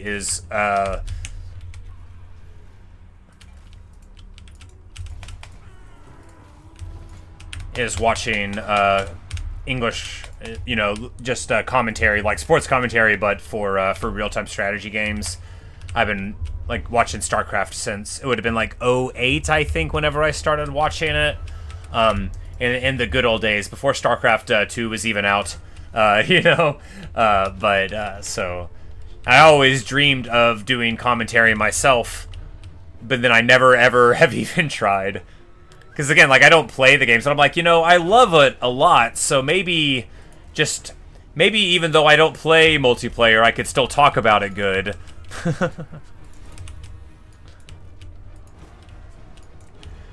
But I've actually, I've probably watched more Total War Warhammer than I've played, and I've played, more than 1,000 hours. It's like I said, like I watch it basically every single day. Not like for hours, it just depends, but like, there are tournaments that are always going on that, this guy that I'm a big fan of, Turin, he doesn't know me, I'm just a fan. He's got, like 190k subscribers or so he's a pretty major figure. He's the major figure in competitive Warhammer casting. But I've never even played a single Warhammer competitive game against another player. I've never played multiplayer. Ever. Not a single one. Not in Warhammer 1, 2, or 3 have I ever played against a person. So I don't know how it would go. I imagine I'd lose.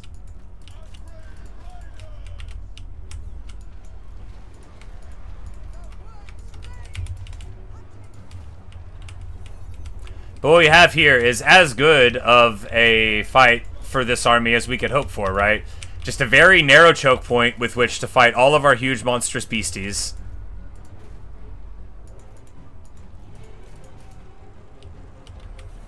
They're all running for the hills, but the hills won't save them. The hills have eyes because those hills are made out of trees. And it turns out you are never getting out of this forest, ever. But anyway, yeah, that's how the game will look forever. You know, we find our foes, we charge in, we do a little summon in the back, because we already dealt with the Skaven. I mean, there's Throt to the north, but he's more of a monstrous Skaven. And even with a lot of monsters, they still won't be good enough to beat us, right?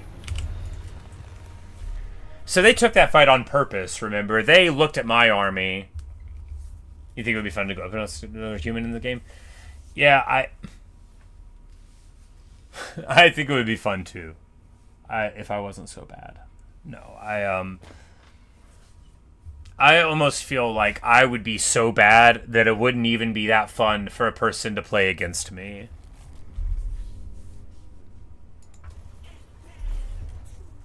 But, you know, maybe if they didn't know they were playing against a guy that was that bad, they'd be like, "Oh man, I really got him."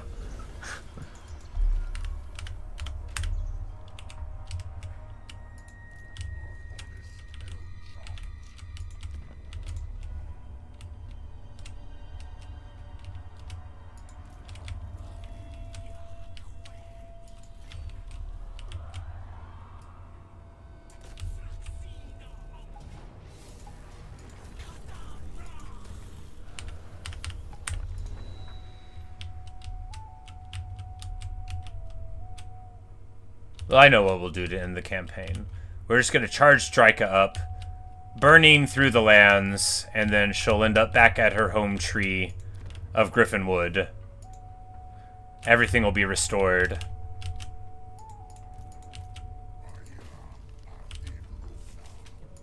No, because that's just taking time for a nice narrative end. We can say it happened, and that's the same. No, we can do it. It won't take long. It won't take long. And we might get a cool fight somewhere out of it. Maybe.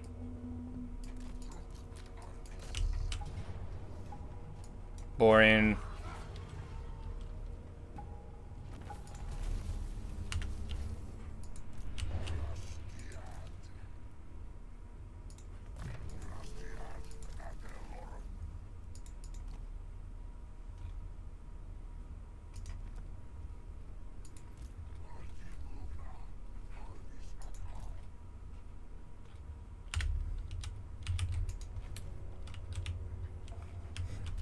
So make for an excellent learning opportunity. Oh, for sure. I always think maybe I should do it, but then I never do.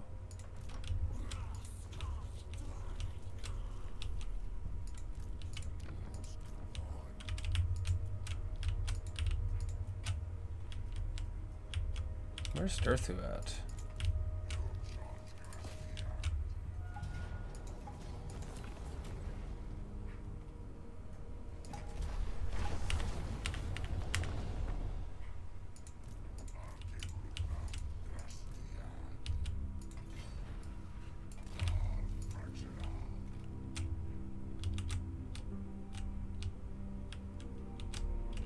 I lost Stirthu. Where did I last see him? He's large and shaped like a tree.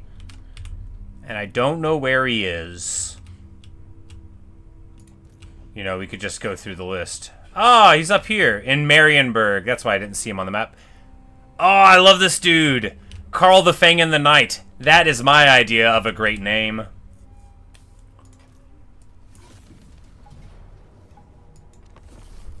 And of course, another boring battle. Like, why are we even doing this? Hey, Valorprol, how are you? We're finishing up the campaign.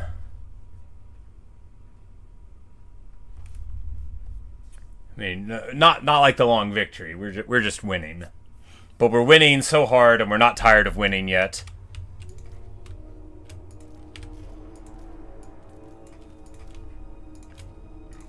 And of course, this army is even better at Ungabunging than all those other armies we've been doing. It's just so good at it. Y'all are gonna be inspired When you see what Durthu does whenever he rolls in, oh baby, it's about to get on. We just get the beat down on. You know, we fortunately don't need health bars anymore. We never need to worry about a health bar in this army, I can tell you that right now. It's all pure carnage. It's all beauty. I love the mammoths. Look at them. We finally get to observe a battle the way that it should be, free of any accompanying worry about losing. Hit him, Durthu! Punch him! Alright, we gotta cast a spell here. Somebody's getting hit.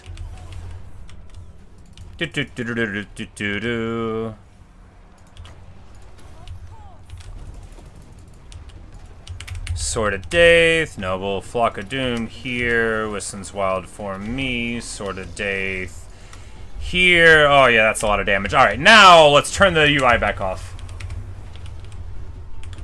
Thank you. Thanks for the raid, Violerpole. Thank you for the good luck wishes. Yeah, we're definitely doing good in this campaign now. You know, we've got our Doom stack set up, which is a time to give up or to just, you know, ravage through the land a little bit. We've even got one normal treeman. Look at him, so green in the middle of the rest of these guys. Looking like Durthu a little bit. This mammoth getting trucked on.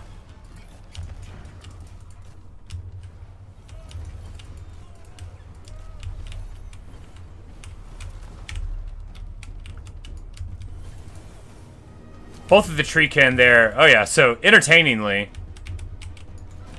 the giant on the one thing that he can actually do well on, and all of my other treekin, you know, getting distracted elsewhere. All right, let's actually play the game for a little bit here. I'm like, yeah, well, yeah, the treekin are getting beat on. You know why? Because they're not treemen. If they were treemen, they'd be fine. No, it's because it's a giant. Speaking of giants, let's go ahead and get on that. Let's go ahead, give them that ward save. Swing on over, Wiston's Wild Form for punchiness here. You know, it cost 1. It cost 1, and it's a very good buff spell. Durthu is a great character. Hey, Mantis. Yes, Violerpole raid. Welcome, welcome. I don't normally play armies like this. This is sort of like the end of the campaign, but we have here a Durthu Doom stack in the Drycha campaign. And we've just been beating up on all of the enemy armies that are around before we declare a moral victory, if not a campaign victory. We got the short victory. We've done the Oak of Ages and stuff. We are putting the hurt on the foes. The bears charge in. Oh, they very barely get here in time. Chomp, chomp, chomp. This Northkin giant, so cold he can see his breath.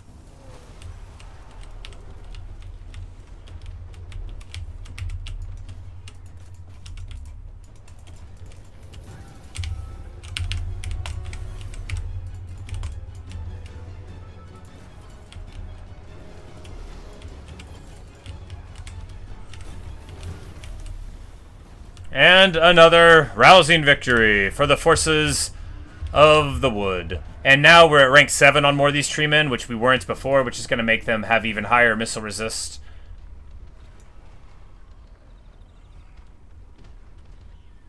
$65 fire resist? Does Durthu give them fire resistance? I should look at his tree, because I know I have 25 from tech, but 40 more on top of that? Do the Firebark Elders have an aura? Maybe that's what it is. Maybe I was looking at them. Maybe they also have an aura. That would make them very good for this army. They're very good in any army, the Firebark Elders. So, of course, we do like 1,000,000 damage. All the tree can feast and get... because this is a lot of damage to do. This is a good army. But they can't do anything to me.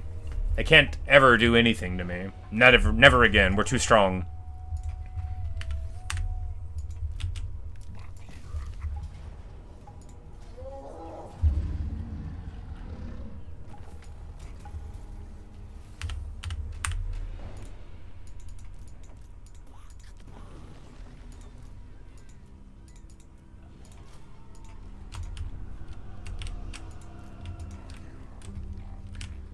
But, yeah, you know, that's, what do you get for the Dryad who has everything? You know, I guess she just goes to live happily ever after?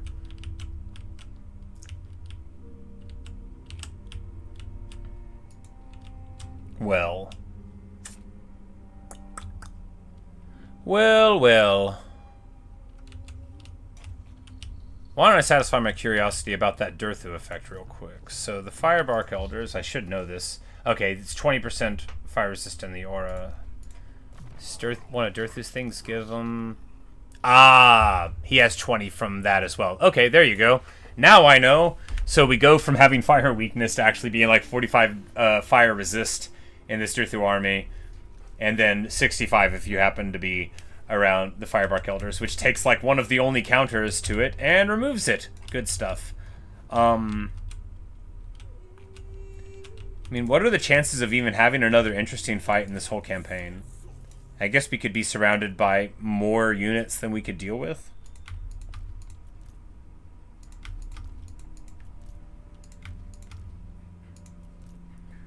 Drop one of these for another Treekin there.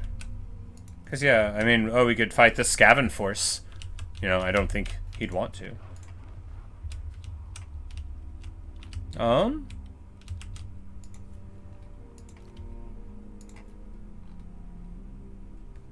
Yeah, they'd want me to do 5 more of these rituals, which I don't feel like we're gonna do.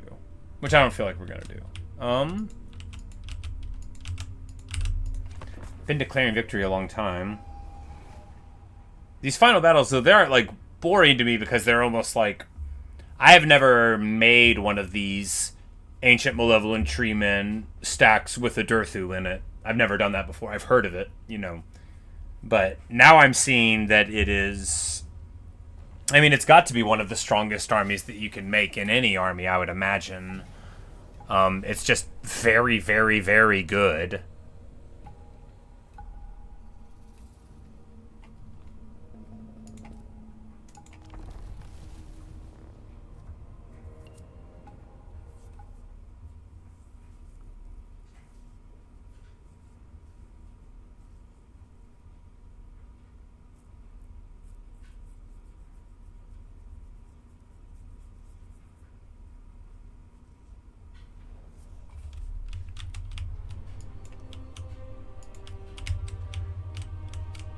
Alright, so if they go there, they'll get to run away. We don't want them to run away, do we? Yeah, I mean, it's fine. We'll just shoot Bellicor.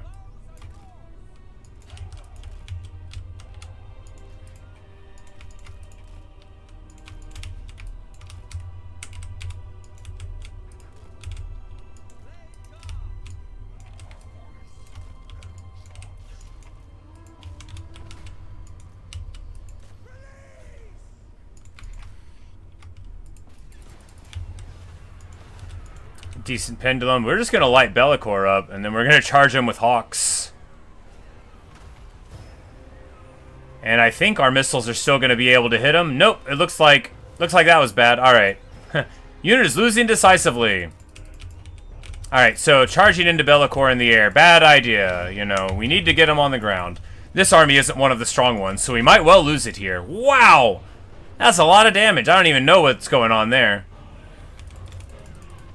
Anyway, that's how to lose some hawks immediately. Backline getting dived by manticores. You know, this is going to be more like a real battle. No, actually, all of them are going to run away, leaving me just to fight Bellicor. And he'll kill everything except the Ancient Treemen.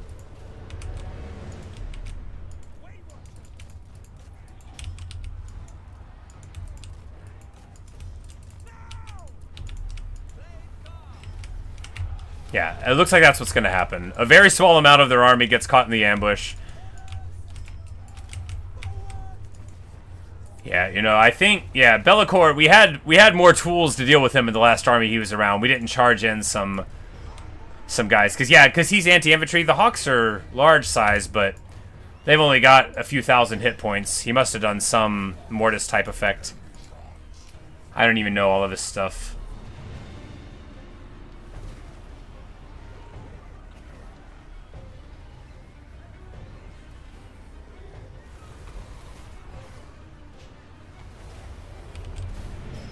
Oh, he would have been using the ward save probably whenever we had attacked him.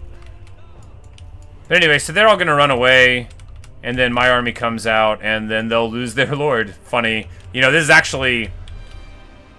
I didn't even think of this, but, like, this is a brilliant way to do an ambush if you can't beat the army, but you want to be able to snipe the lord, because if you just, like, get them in a direction where they run away, then, you know, it doesn't matter.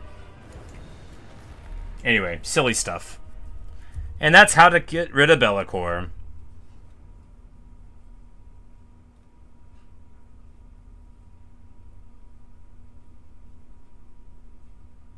No one gets any value. We just kill Be'lakor. And, yeah. The other units never even know we're there.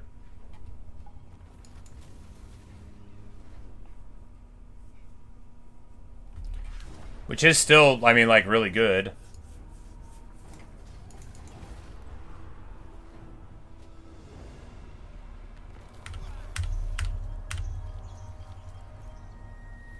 Hey-o!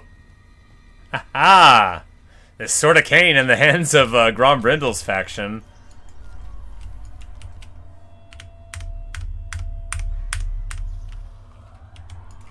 And of course, we're, you know, it's all over but the shouting. Can we get a fight against Chaos Dwarves that'll be interesting? I mean, it probably won't be interesting, but we can take a fight. Astragath, you know. We'll fight him. The donut is the colloquial name for this island, the island of the High Elves. It's called Ulthuan, is the name of the continent. But as we see here, you know, it's got this little break here, and it's got a little thing there, so it looks, as you see, like a donut.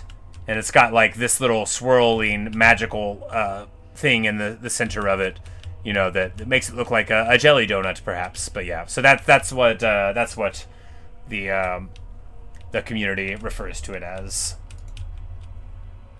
It's where the High Elves and others live.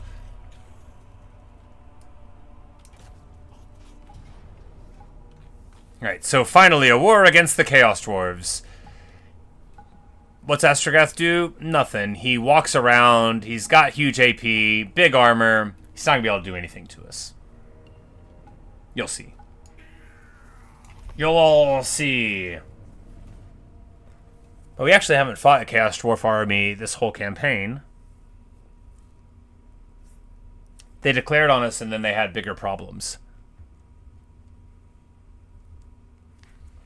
But they will all be on the field. A very, very wide build. And they'll get to fight me in the trees.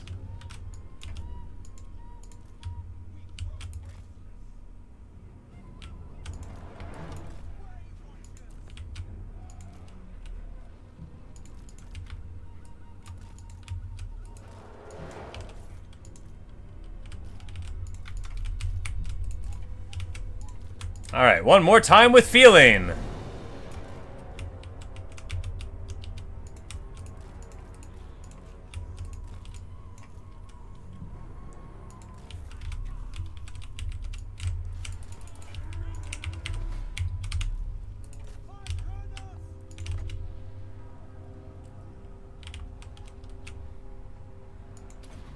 And right on top of the blunderbusses, boom, baby!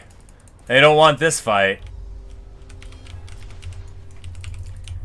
And, of course, with typical Chaos Dwarf feelings, you know, that's not actually what they would do. They wouldn't do that to their own dwarves. They would do that to others. Wow! Getting chunked. You know, the Dryads, man, what hit them? Oh, a burning head. A burning head went all the way down and devastated the front line. But, of course, of the Dryads, the weak unit that isn't part of the Doom stack. Hobgoblin Archers trying to get away. We're going to drop a Pit of Shades on them in the back there.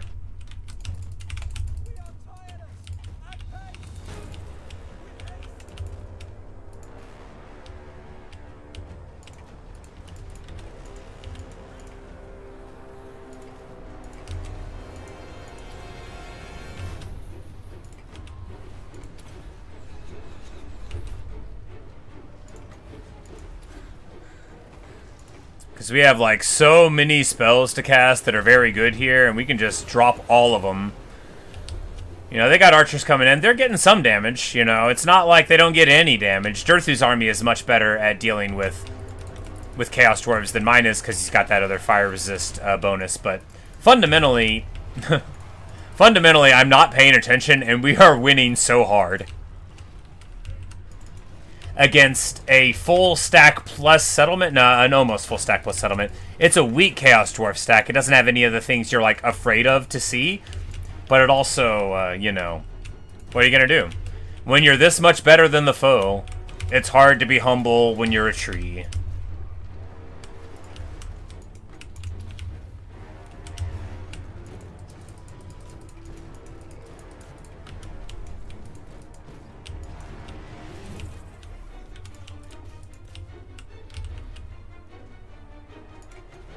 We're going to drop a Doombolt on Astragath's head. It's all about sending a message, right?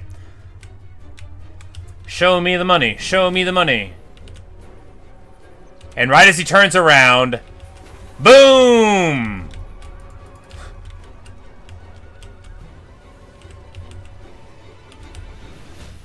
And he runs again. A shameful display. Look at him there on his chicken legs trying to get through. Look at him. Look at him. Just waddling away. Oh, but we coming for him. We are coming for him. He ain't getting away. He's running through the trees, and it turns out I am made of tree. Curdle wants all of that smoke. He is the moment that you have all been waiting for.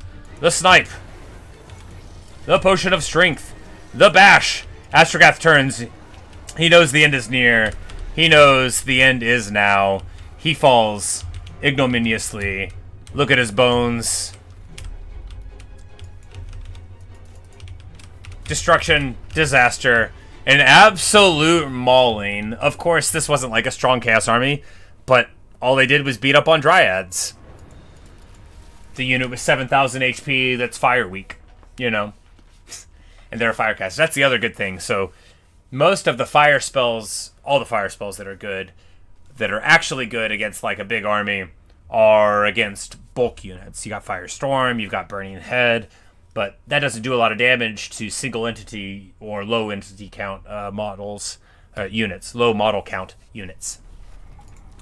Which, you know, allows you to just absolutely maul everyone. And then this effect duration and range thing would be very cool if you cared about those lore spells. 15% spell resist is fine for everyone. Drycha probably has like 1 million now. 50. You know, Drycha's not like the tankiest creature in the world. She's very tanky. And they don't want to hit her anyway. But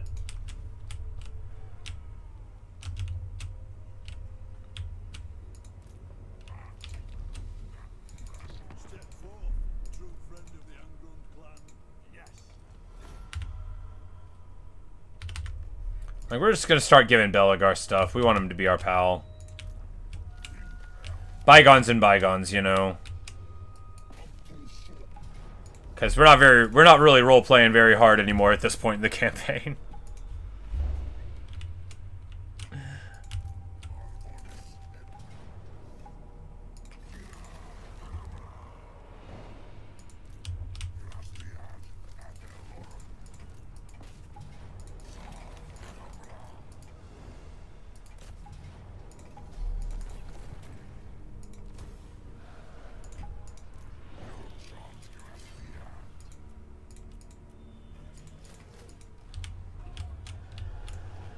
Yeah, you know, it's yeah, we're just I'm just saying it's over for a while because I don't have time to stream something else today before I go to work.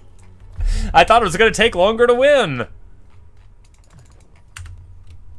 We've got 1 million points on this Glade Captain. Yeah, you know, this is the point in a campaign where it all just sort of swirls together, right? Like, oh yeah, we got Nuln.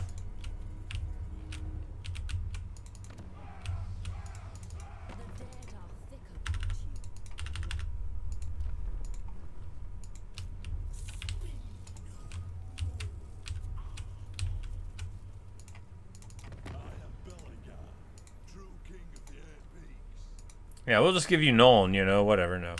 We need to get a treaty from it, so we need a couple of turns for his affection to rise. But yeah, so that's, yeah, we're killing it. Bretonnia is reascendant, you know, in just, like, 80 turns, they'll be strong again. But most importantly, like, with this ocean here, it is so hard for anybody to cause a problem to a unified Bretonnia. Unless, like, it's Dark Elves on the donut.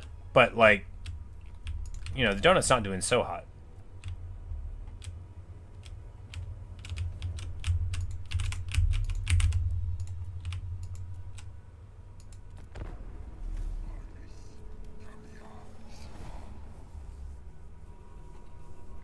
Why does it keep on showing me where Skulltaker is? I don't care.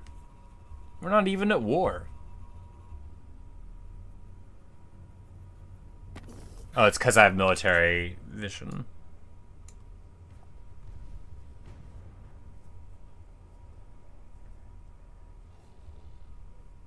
I love the idea of this beautiful lizard man city. Everything's still so blue and beautiful, and then a corn flag on the top. It's like, by the way, blood for the blood god, skulls for the skull throne. Glad we had this talk. Back to your sacrifices.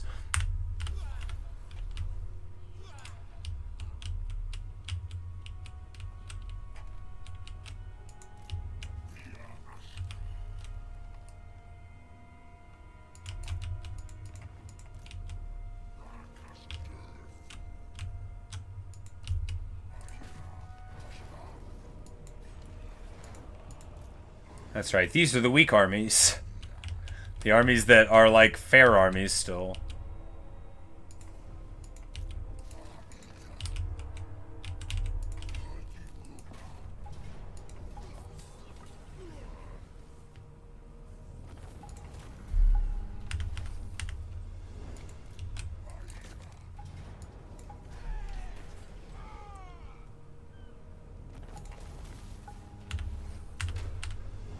Hey, what did we get? The Wormslider Sword. Oh, that's the, you know, gives you the huge bonus for Slarge. You know, that actually could go pretty well on somebody, huh?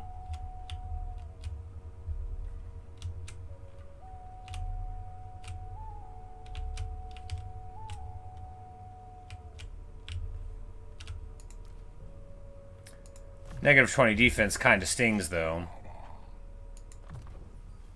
The Malevolent Treemen get regen? No. Oh, it's... The Malevolent Treemen of Life get regen. The Malevolent Treemen of Shadows get the glamour. Well, okay, so... You take Life Malevolent Treemen... And then the beast gets into blood. Okay, well, you know, I finally, at the very end of the campaign, learned what the difference is. Not only the spell schools, but they get the passive. So, of course, regen is better than anything else in the world. But, you know, the frenzy thing on the beast ones is pretty good. Anyway. The next time we play Drycha, we'll keep that in mind.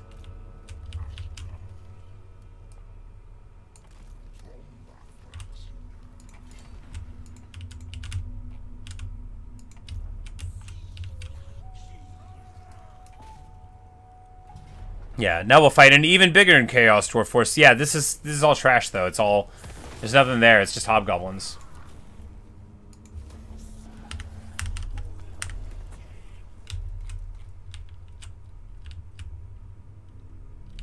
Well.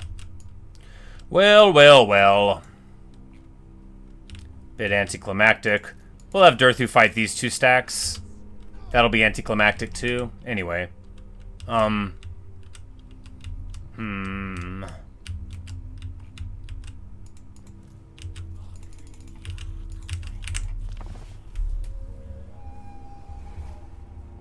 Nah, we'll go for the narrative satisfaction.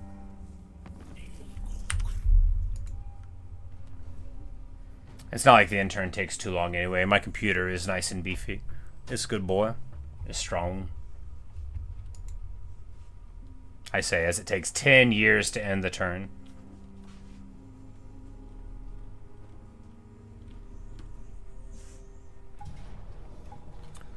Roadwalkers walk right into the ambush. Big wars with Ikit is very loud. Yeah, exactly. That war with Ikit was very tense for me, you know. It was not at all super clear that things were going to go well. But it's like we gradually adapted to fight Skaven slightly better as it went on, and then of course just weight of forces in the end proved successful, as it often will.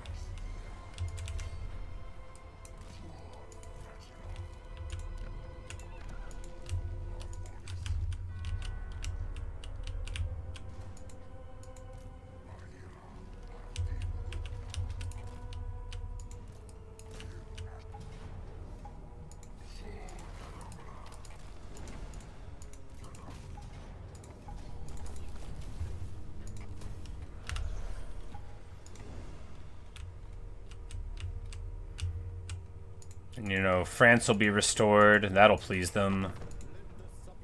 Castle-Artois. Agreed. He's agreeing. He's about to agree to so much. Why not Helmgart? Longueuil. Couronne. My man. Pay me for this one. His seat of power returned to him at long last. Marienburg, why not? I literally don't care.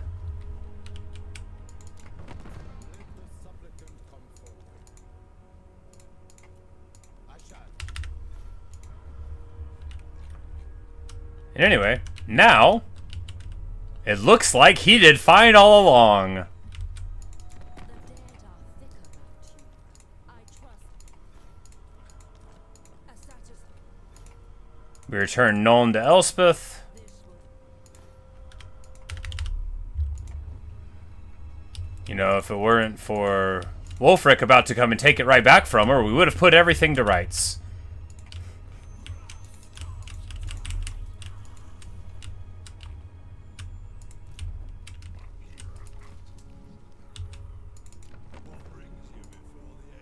Hey, we get military access with Belegar, which is good, because we were about to annoy him by walking over his land. But now it's all fine. You know, we all can just get along. Drycha. You know, the name of the first in this particular series was Drycha, the Sane Dryad. And I think we lived up to the name. Exactly. Because after all, now that her task is done, she finds herself feeling empty about it all. Sure, the beastmen have been destroyed, and Durthu has politely explained to her what's going on in a way she finds satisfying, but, you know, after a war like this, she kind of just wants to go home, hang out. I'm under attack!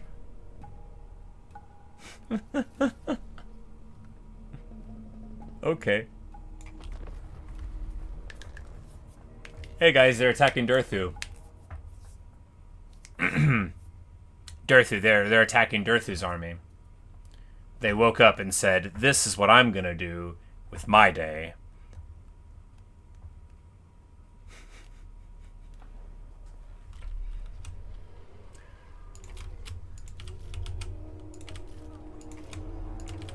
Anyway, welcome to Raid Boss Central.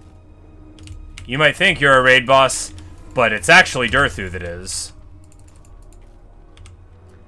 Pop the rod real quick, get in there.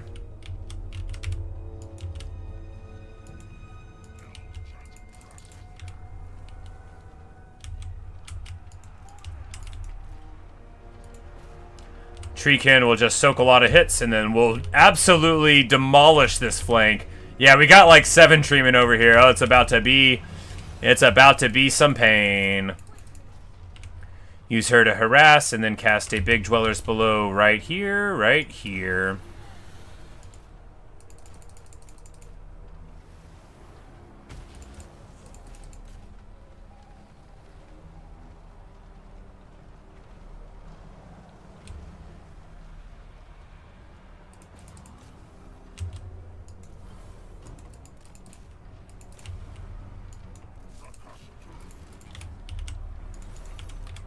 Sword of Death. Right here.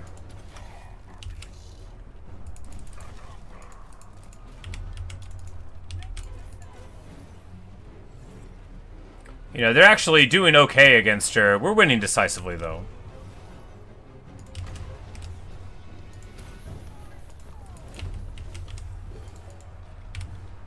Drop a bomb there. Drop the base here. And they're already in full rout. You know, they took this fight. They woke up and said, this guy is the guy I want to fight. This dude right here, I think he's a chump. This big tree with 180 armor and 12k hit points, doing 900 weapon damage.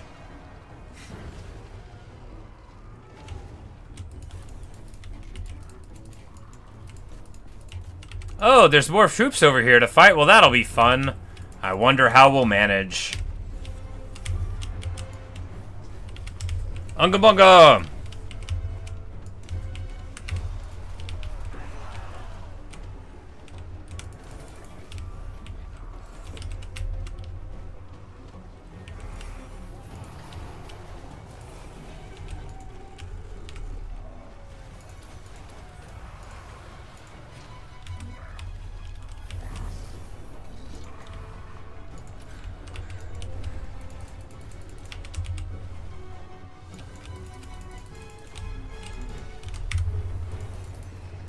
To their credit, they have decent leadership. To my credit, I don't have a huge leadership bomb in this province.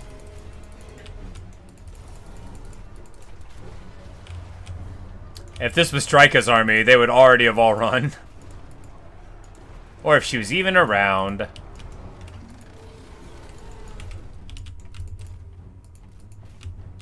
Bum bum bum bum bum bum bum bum bum bum bum.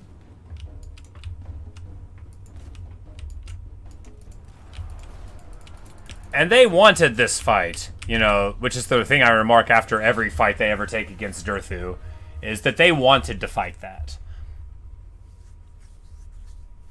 Which, again, is like a fine Norscan army, but what it isn't is anything that's going to do work at all against this army, which is specifically designed to, you know, win.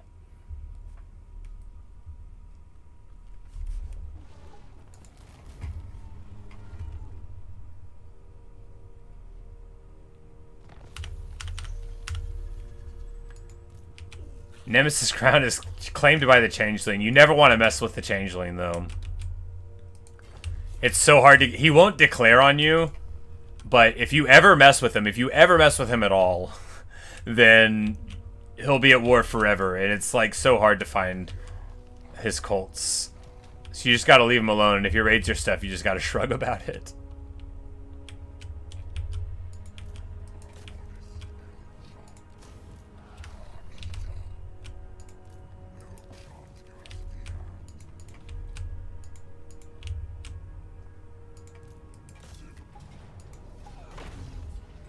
They really hate that single unit Dryads. They really do. They're like, that one's not going to make it.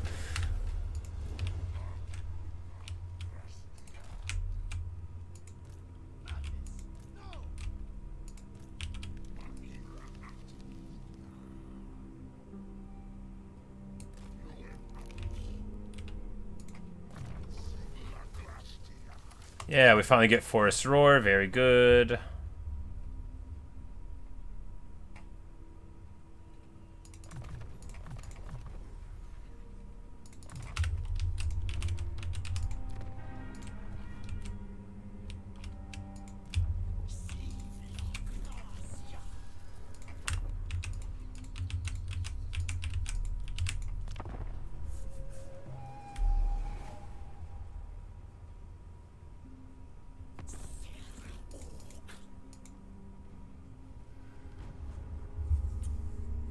You know, a strong Cathay, if you could be allied with them, really is a boon in the late game, right?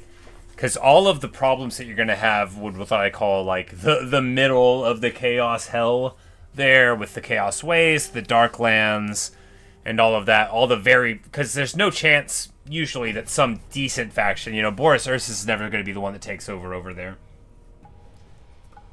Wolfric got Confederate by Bellacor's vassal. That is very funny indeed. So they're lightning striking me to get rid of the one unit of Dryads. Fair enough. You know, fair enough. they serve their purpose.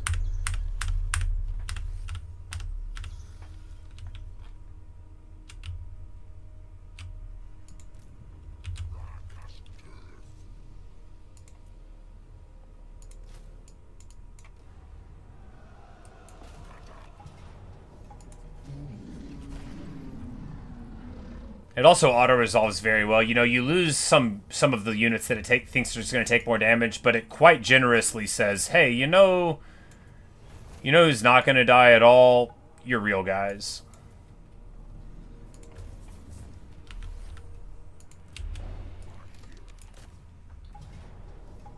Yeah, so, you know, you can just auto-resolve through several armies, and again, like, these treemen are still totally jacked. And it doesn't take but a turn of replenishment to get them somewhere. And they're still, like, in fine enough form to just fight a whole army if you need to. And then you just, you know, do your spirit thing.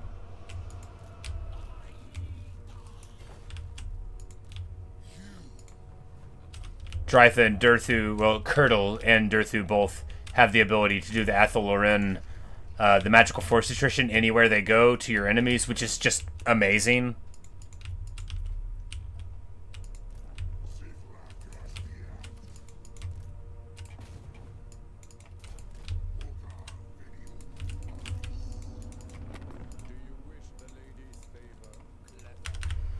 Alright, so do you think Horon's objectives have been met?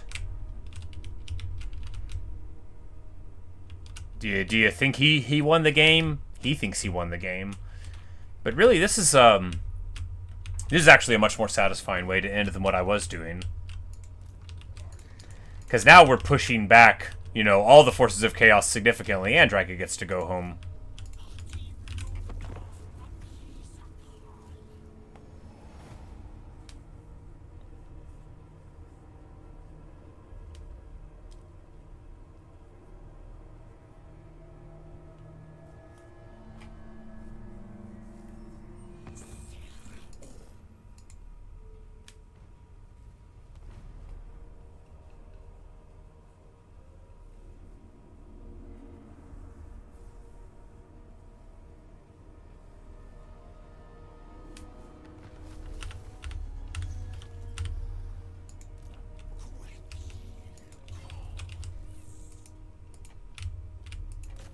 It's time to go home.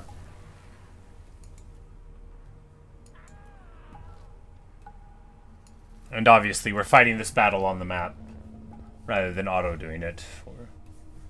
Clearly you asked if I've heard of a game called Inscription. I have not.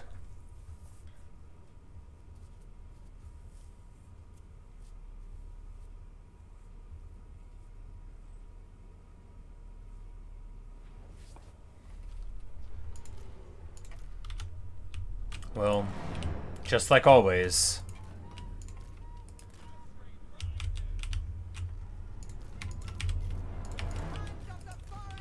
Oh, this counts as a forest battle. Of course it does. So that is why we have Vanguard everywhere. We'll also have a bigger ward save on everyone. We'll also have access to 60 ammo on these Hawkeyes of Drakira. That's so much for a Way Watcher, y'all. And anyway, so that's you know, that's because of the Oak of Ages. It gives you Vanguard for everybody. It gives you 10% ward save in forest battles. It doubles your ammunition in forest battles, and then a bunch of other effects. And it must be finished. And so just in time for us to use it one time,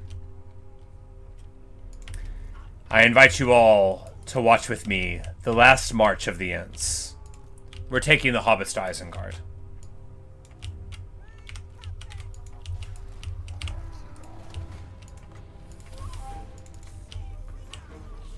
And one more time, Drycha's gonna very angrily waddle into battle.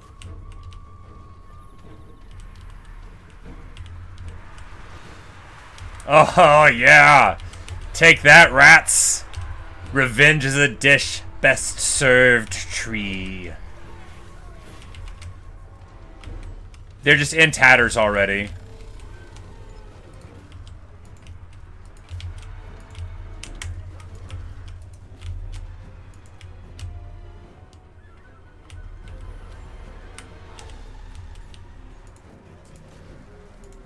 And in a matter of moments, of course, they were overrun. Their leadership just in terrible shape.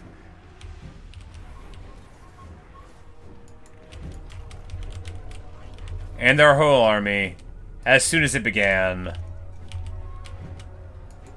already fleeing like rats.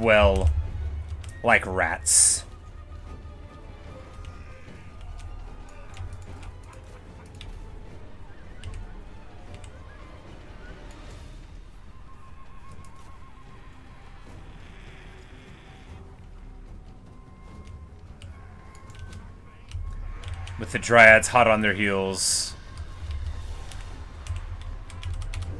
Like, how are they still fighting? They got something over here skirmishing.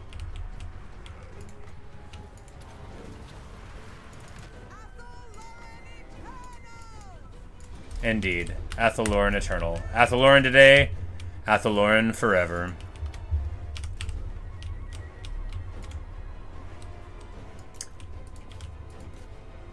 For the oak. For the birch. For the pine.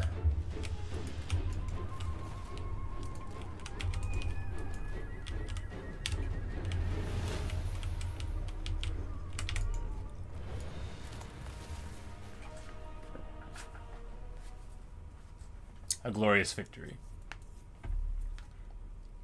You know, wasn't sure if we were going to be able to pull it out. But we ended up getting it.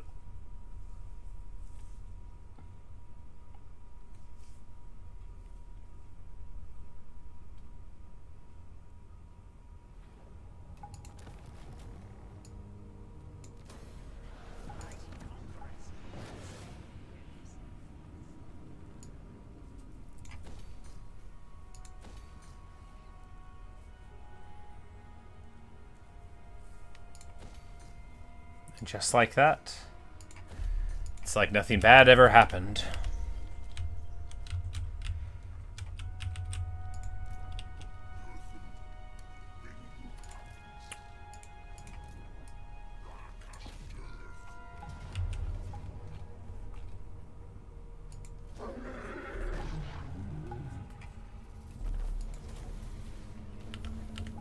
Hey, we've... The sword I've been wanting the whole game finally dropped. We finally got the one of the elven swords. Well, you know, it's a little too late to put it on now. I wanted it for one of our other treemen to juice them up. Or for Curdle to give him regen, not like he needed it. But anyway. Gryphon Wood. Restored to Drycha's hands.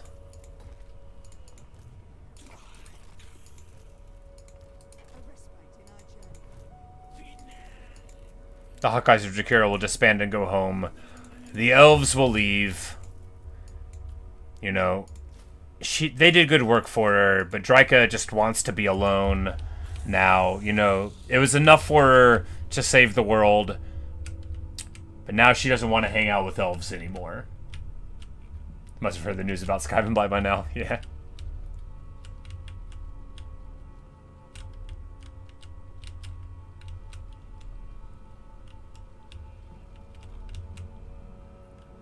But there we go. A glorious victory. We could keep on playing, but I'm alright.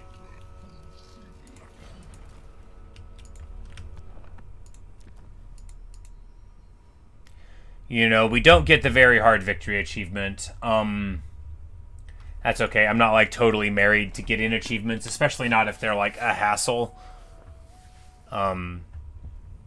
Maybe we'll get it someday with a different campaign. I don't know. Maybe we'll get it someday with a Drycha campaign. Maybe we'll load that one up even though we're already at the end of it. I don't know. That sounds kind of boring. You know, but a wonderful time. Athel Loren is reborn. Gryphon Wood restored to our hands. All of our foes banished from the land. All of our newfound friends restored more or less. And a great success for Drycha, and indeed the world. But yeah, so there we have it. When we come back You know, I'm going to go to work. Not like right now, but I'm not going to be streaming anymore before now and then. I should be back later on tonight. We'll probably not play Total War because, you know, you don't want to start a campaign without long enough to begin it. But, you know, I'll, you know me. I play this game a lot, especially recently. But we might do the Onbo Cafe campaign. We might look around in the lineup for something else that I haven't played before and see if that sounds interesting. But, yep, that's all I've got for you right now. Thanks for hanging out, Coolio. Glad you gave the game a shot, you know, and hope you enjoyed. Luke, wonderful as always. Violerpool, thanks for the raid. Mantis, if you're still here, thanks for checking it out. Chase, good afternoon, good evening, or good night. But anyway, goodbye, guys. That's all for right now, folks. Extended sign-off is over. Anyway, perhaps I'll see you in another streamer video. I should probably be around in 10 hours or so. If you're watching in the future, disregard all the time-sensitive information. I hope the weather's nice. But that'll do. That'll do. What do we do next?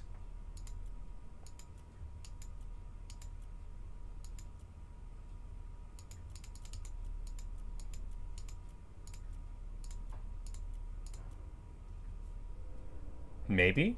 Maybe? We shall see. Anyway, later, guys.